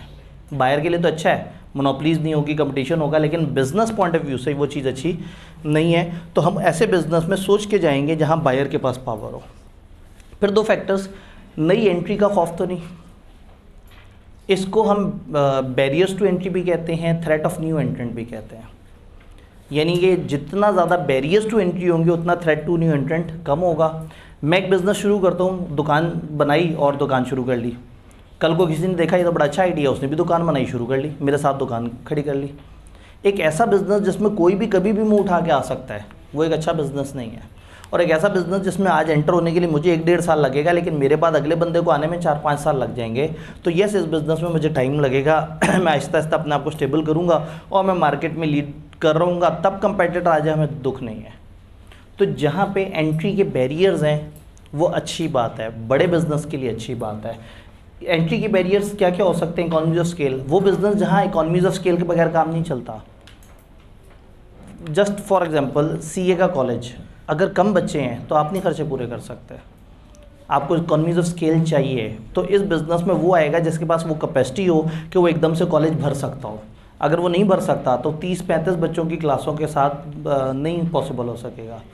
तो ऐसा बिज़नेस जहाँ इकोनॉमीज ऑफ स्केल आपको लाजमी चाहिए, इसका मतलब है उसमें एंटर होना आसान नहीं है। अदर कॉस्ट एडवांटेज भी उसी को मिलेंगे जो बड़े लेवल पे चल रहा होगा। फिर कैपिटल रिक्वायरमेंट बड़ी होंगी तो मुश्किल होगा। एक्सेस टू डिस्ट्रीब्यूशन, एक बिज़नेस है जिसकी डिस्ट्रीब्यूशन इतनी आसान नहीं है, जिसमें पेटेंट्स लेने पड़ते हैं, गवर्नमेंट की बड़ी मुश्किल पॉलिसीज़ हैं। फॉर एग्जांपल आप अगर पाकिस्तान में कोई ख़ास प्लांट बनाएं, बायोगैस का प्लांट लगाएं, तो उसके लिए आपको को 25 तरह की अप्रूवल्स लेनी पड़ेगी। पाकिस्तान में आप प्लास्टिक मैन्युफैक्चरिंग का अगर प्लांट लगाएं, कम से कम 20 अलग अलग इदारों से अप्रूवल लेनी पड़ेगी। तो इसका मतलब है प्लास्टिक मैन्युफैक्चरिंग में बड़े कम लोग एंटर होंगे। यही वजह है कि प्लास्टिक की मैन्युफैक्चरिंग में जो भी एंटर होता है उसको एबनॉर्मल प्रॉफिट होते हैं और हमें नज़र भी नहीं आता क्योंकि गिनती के चंद लोग होते हैं। तो ये चीज़ें हैं कि एंट्री पे कितने बैरियर्स हैं। इसको हम प्रैक्टिकली एग्जांपल से भी देखेंगे, थोड़ा सा इस पर टाइम लगाएंगे क्योंकि चैप्टर 7 की एक अच्छी स्ट्रेटेजी है और हमने इसके लिए टाइम रखा हुआ था। देन न्यू सब्सटीट्यूट का, मैं अगर एक बिज़नेस शुरू करूँगा तो कहीं उसके सब्सटीट्यूट तो नहीं आ जाएंगे, और सब्सटीट्यूट आएंगे तो मेरी प्रोडक्ट कहीं क्या उनको नई मार्केट्स मिलेंगी, क्या मैं उनको नई जगह पर प्लेस कर सकूँगा। फॉर एग्ज़ाम्पल हम सीए के बच्चों को पढ़ा रहे हो और हमें ये डर हो कि कभी भी सीए को एसीसी रिप्लेस कर देगा, आईसीएमएपी रिप्लेस कर देगा, तो सीए का कॉलेज बनाने वाला एक दफ़ा सोचेगा भाई सीए का कॉलेज बनाऊँ या ना बनाऊँ, क्योंकि आहिस्ता आहिस्ता लोग एसीसी की तरफ जा रहे हैं, आईसीएमए की तरफ जा रहे हैं। तो अगर नया सब्सटीट्यूट आने का आपको खौफ होगा तो फिर आप उस बिज़नेस में सोच समझ के आएंगे, ये सोच के कि can we find new markets of products, क्या हम अपनी प्रोडक्ट्स के लिए नई मार्केट्स देख सकेंगे, हम किस हद तक डेंजर है, क्या हम इसको मिनिमाइज़ कर सकते हैं। अगर इसके सब्सटीट्यूट आने का खौफ है और सब्सटीट्यूट महंगा है तो क्या ऐसा हो सकता है कि हम कम कॉस्ट कर दें और लोग हमारे पास ज़्यादा आ जाएं और सब्सटीट्यूट के पास कम जाएं। तो 5 चीज़ें, कंपटीशन कितना स्ट्रॉन्ग है, बायर या सप्लायर में से किसके पास बार्गेनिंग पावर है, और नए एंट्रेंट्स का क्या खौफ है और नए सब्सटीट्यूट का क्या खौफ है। इन 5 के मल्टीपल फैक्टर्स को जहन में रखते हुए हम डिसाइड करेंगे कि हमें एक बिज़नेस में जाना चाहिए या नहीं जाना चाहिए। थोड़ा क्विकली स्टैट्स दे देते हैं। एक प्रैक्टिकल एग्जांपल है, मैं ये कहता हूँ कि अगर आज एक बंदे के हाथ में 10 करोड़ रुपया पड़ा हुआ है, वो सोचता है कि मैं फैन मैन्युफैक्चरिंग के बिज़नेस में आऊँ। दूसरा ऑप्शन है वो कहता है मैं कार्बोनेटेड ड्रिंक, ये जो गैस वाली ड्रिंक्स हैं, पेप्सी कोक वगैरह, इस तरह का प्लांट लगा लूँ। तीसरा वो सोचता है मैं सीए का कॉलेज शुरू कर लूँ। ये भी एक बिज़नेस है ना। ठीक है, अब आपको लग रहा है ये बड़ा अच्छा बिजनेस है, हमसे पूछें। ठीक है, ले जी, उन्होंने कहा जी आपको क्या टेंशन है। तो असल में जब भी एक बिजनेस थॉट प्रोसेस पुट होगा तो इन तीनों में हम ये पांचों चीज़ों को जहन में रखेंगे। थोड़ा क्विकली देख ले चलते हैं। फ़ैन मैन्युफैक्चरिंग में रेवेन्यू बहुत हाई है, 10-15 मिलती जुलती कंपनियाँ मिलती जुलती प्रोडक्ट्स दे रही हैं, बहुत ज़्यादा डिफरेंशिएशन भी नहीं है, बहुत ज़्यादा प्राइसेस के डिफरेंस भी नहीं है, प्राइस वॉर्स भी चल रही हैं। आप एक मार्केट में चले जाएं, लाइन से 15 दुकानें होंगी, हर दुकान दूसरी दुकान से 100-200 रुपये सस्ते प्लस माइनस करके पंखा बेच रही होगी। कोई 10 साल की गारंटी दे रहा है, कोई कितने साल की वारंटी दे रहा है, तो हाई है वहाँ पर। कार्बोनेटेड ड्रिंक में गिनती के 2-3 प्लेयर हैं, रेवेन्यू ज़्यादा नहीं है। सीए कॉलेज दरमियाने लेवल का है, 6-7 कंपेटिटर्स हैं। तो इसका मतलब है कि रेवेन्यू पॉइंट ऑफ व्यू से ये सबसे ख़तरनाक है, ये सबसे प्यारा है और ये दरमियाना है। बात समझ रहे हैं? लेकिन ये अकेला फैक्टर नहीं है, कुछ और मसलो मसाइल भी आपने देखने हैं। बार्गेनिंग पावर सप्लायर की फ़ैन मैन्युफैक्चरिंग में लो है। आप गूगल पे एक दफ़ा सर्च करें, I want to import fan machine from outside Pakistan, कुछ भी लिख दें, आपको 25-30 अलग अलग ऑप्शन आना शुरू हो जाएंगे। इतने सारे इंपोर्टर सब के सब मिलती जुलती इंपोर्ट कर रहे हैं, मिलते जुलते रेट पे इंपोर्ट कर रहे हैं। तो फ़ैन बनाने वाला जिस मर्जी सप्लायर से रब्ता कर ले, तो सप्लायर के पास कोई ताकत नहीं है। बहुत सारे सप्लायर हैं और कोई डिफरेंशिएटेड प्रोडक्ट नहीं है। अगर होती गिनती 1-2 प्लेयर तो फिर मसला हो सकता था। यहाँ पे bargaining power of supplier high हो सकती है। जो बॉटल्स बना के देने वाले हैं वो भी बड़े सिलेक्टेड इदारे हैं। कुछ ख़ास किस्म की लिक्विड और कुछ ख़ास किस्म की ऐसी चीज़ें होती हैं जो पाकिस्तान में हर किसी से मिलती भी नहीं। तो यहाँ पे इनके पास जो इनके सप्लायर्स हैं ना, चूँकि ये एक ऐसा काम कर रहे हैं जो बड़ा यूनिक है। अगर एक ऐसा काम हो ना जो पाकिस्तान में 200 लोग कर रहे हो, उसका तो सप्लायर बहुत मिल जाता है, लेकिन जो काम ही यूनिक हो उसका सप्लायर भी इतने आराम से नहीं मिलता। तो इनके यहाँ बार्गेनिंग पावर सप्लायर की हाई है। सीए कॉलेज में वेरी हाई है। यहाँ सप्लायर कौन है? टीचर्स। जान ले लेंगे वो कहेंगे भाई बच्चे जितने मर्जी हैं, मुझे आपने इतने पैसे देने। अब अगेन सप्लायर या तो हो 200, हम कहें जी 200 ऐसे लोग हैं जो ऑडिट पढ़ा सकते हैं। पता लगेगा ऑडिट गिनती के पूरे शहर में 2 या 3 लोग होंगे और उनमें से भी 1-2 ही ज़्यादा चलते होंगे। कंपनी लॉजी कितने लोग पढ़ा सकते हैं? आप उंगलियों पे गिनते हैं, पूरे पाकिस्तान के लोग ख़त्म हो जाते हैं। फाइनल में तो बहुत ही कहता है। तो जब सप्लायर इतने थोड़े से हैं तो फिर इंस्टीट्यूट ज़्यादा है, सप्लायर कम है, तो फिर क्या होगा? सप्लायर कहेगा भाई मैं तो अपने हिसाब से चलूँगा। तो सप्लायर की बार्गेनिंग पावर। इसी तरह से कस्टमर्स की बार्गेनिंग पावर। फ़ैन मैन्युफैक्चरिंग में कस्टमर की बार्गेनिंग पावर भी हाई है। कस्टमर जगह जगह दुकान फिरेगा, उसने जो है फैसला करना है और उसके पास इतनी सारी ऑप्शन है, वो 200 रुपये के ऊपर भी साथ वाली दुकान से डिफरेंट तरह का पंखा ले लेगा। कार्बोनेटेड ड्रिंक में बार्गेनिंग पावर कस्टमर के पास मीडियम लेवल की है, थोड़ी सी है कि वो एक ब्रांड से दूसरे ब्रांड पे शिफ्ट कर जाए, लेकिन अगर दोनों के दोनों मिलती जुलती प्राइस पे हैं तो फिर कोई ख़ास पावर नहीं। पेप्सी दे दो जी, पेप्सी नहीं है, अच्छा चलो कोक दे दो। कुछ लोग होते हैं बहुत ज़्यादा कॉशियस, लेकिन अदरवाइज़ ज़्यादातर लोगों के पास को बहुत ज़्यादा बार्गेनिंग पावर नहीं है इसमें। सीए कॉलेज में अब ये डिपेंड करता है सप्लायर कितना तगड़ा है।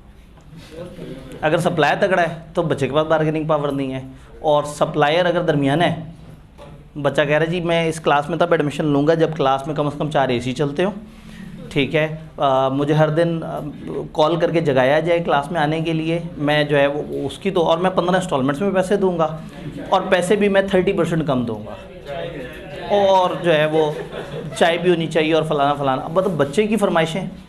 और जहाँ कॉलेज के पास सप्लाई तगड़ा होगा, कॉलेज जनाब ऐसी जगह पे बैठा हुआ होगा, आप कॉलेज से कहेंगे कि जी वो एडमिशन, कहेंगे कौन सा एडमिशन जी, वो एनरोलमेंट करानी है। कौन सी एनरोलमेंट? क्लास तो फुल है। अब आप सोच रहे थे कि कहेंगे एनरोलमेंट, वो कहेंगे हाँ, फिर उसके बाद एक बार्गेन शुरू होगी, फिर कोई रेट शेट भावता होगा। उन्होंने पहले ही मुंह पे कह दिया भाईजान अर्ली एनरोलमेंट कल स्टार्ट की थी, 2 घंटे बाद बंद हो गई। आप कहेंगे ये जुल्म है भाई, ये क्या कर रहे हैं? उन्होंने कहा हमने कहा था फर्स्ट कम फर्स्ट सर्व। आप देखते लाइनें लगी हुई थी कॉलेज के बाहर। आप कहेंगे अच्छा कोई तरीका, आपको मैं खिड़की से झांक के देख लूँ, को पीछे करके बैठ जाऊँ, मैं दरवाजे पे खड़ा होकर लेक्चर अटेंड कर लूँ। कहेंगे अच्छा चलो तुम एहतियातन कुछ पैसे जमा करा दो, अगर सीट निकली तुम्हें चांस पे डाल देते हैं। अब बेचारा वो बच्चा पैसे हाथ में रख के शायद पूरी पेमेंट देके भी चांस पे, तो बच्चा तो भूल ही गया कि वो तो बार्गेन करने का सोच रहा था। वो तो अगली जंग पे चल पड़ा ना कि मैं तो वो, मुझे तो जगह नहीं मिलेगी। अब वो इस तरह की सिचुएशन क्रिएट की जाती है। अब लास्ट टाइम हमें बड़ा एहतियात करनी पड़ी, क्योंकि ये एक ऐसी चीज़ है जिससे लोग ऑफेंड होते हैं। तो हमने फिर 35% सीट्स रिजर्व रखी उन लोगों के लिए जो पेपर दे के सुकून से बाद में आए, ताकि जो है वो इस तरह से परेशान ना हो। लेकिन कहने का मतलब है कि बार्गेनिंग पावर कस्टमर के पास है या नहीं है, ये वेरिएबल है, लो भी हो सकती है, हाई भी हो सकती है, मीडियम भी हो सकती है इस फील्ड में। एंट्री बैरियर फैन मैन्युफैक्चरिंग में है ही नहीं, लाख रुपए से भी बिजनेस शुरू हो जाता है ये वाला। आपको एक छोटी सी जगह चाहिए और एक छोटा सा पब्लिक डिस्प्ले चाहिए बस। पब्लिक डिस्प्ले ना भी हो, आप दुकानदारों के पास अपने पंखे रखवा दें। बड़ी बड़ी जगह पे इतनी सारे ब्रांड्स के पंखे होते हैं, आप अपना पंखा भी रख दें। यहाँ एंट्री बैरियर बहुत हाई है।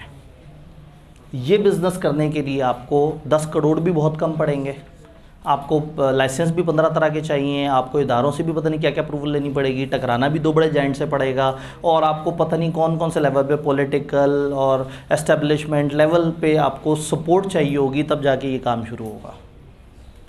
तो इसमें आना मुश्किल है, लेकिन आ जाएँ तो फिर आप एंजॉय भी करेंगे कई साल तक। जी 2 बिग प्लेयर्स हैं। हाँ, अब अगेन वही बात है ना, 2 बिग प्लेयर्स का होना भी आपके लिए एक बहुत बड़ा एंट्री बैरियर है, उनकी मौजूदगी में अपनी जगह। लेकिन इतनी बड़ी मार्केट है, जैसे हमने कहा कि पाकिस्तान में 1 अरब से ऊपर बोतलें पी जाती हैं, तो इतनी बड़ी मार्केट है कि एक प्लेयर को 5% भी शेयर मिल जाए तो सोचें कितना बड़ा शेयर होगा मार्केट का। यह एंट्री बैरियर मीडियम लेवल के हैं, उतने ज़्यादा खर्चे और लाइसेंसेस इन्वॉल्व नहीं है जितना कार्बोनेटेड ड्रिंक में, और उतना भी मजाक नहीं है कि कोई भी उठ के जो है वो शुरू कर ले।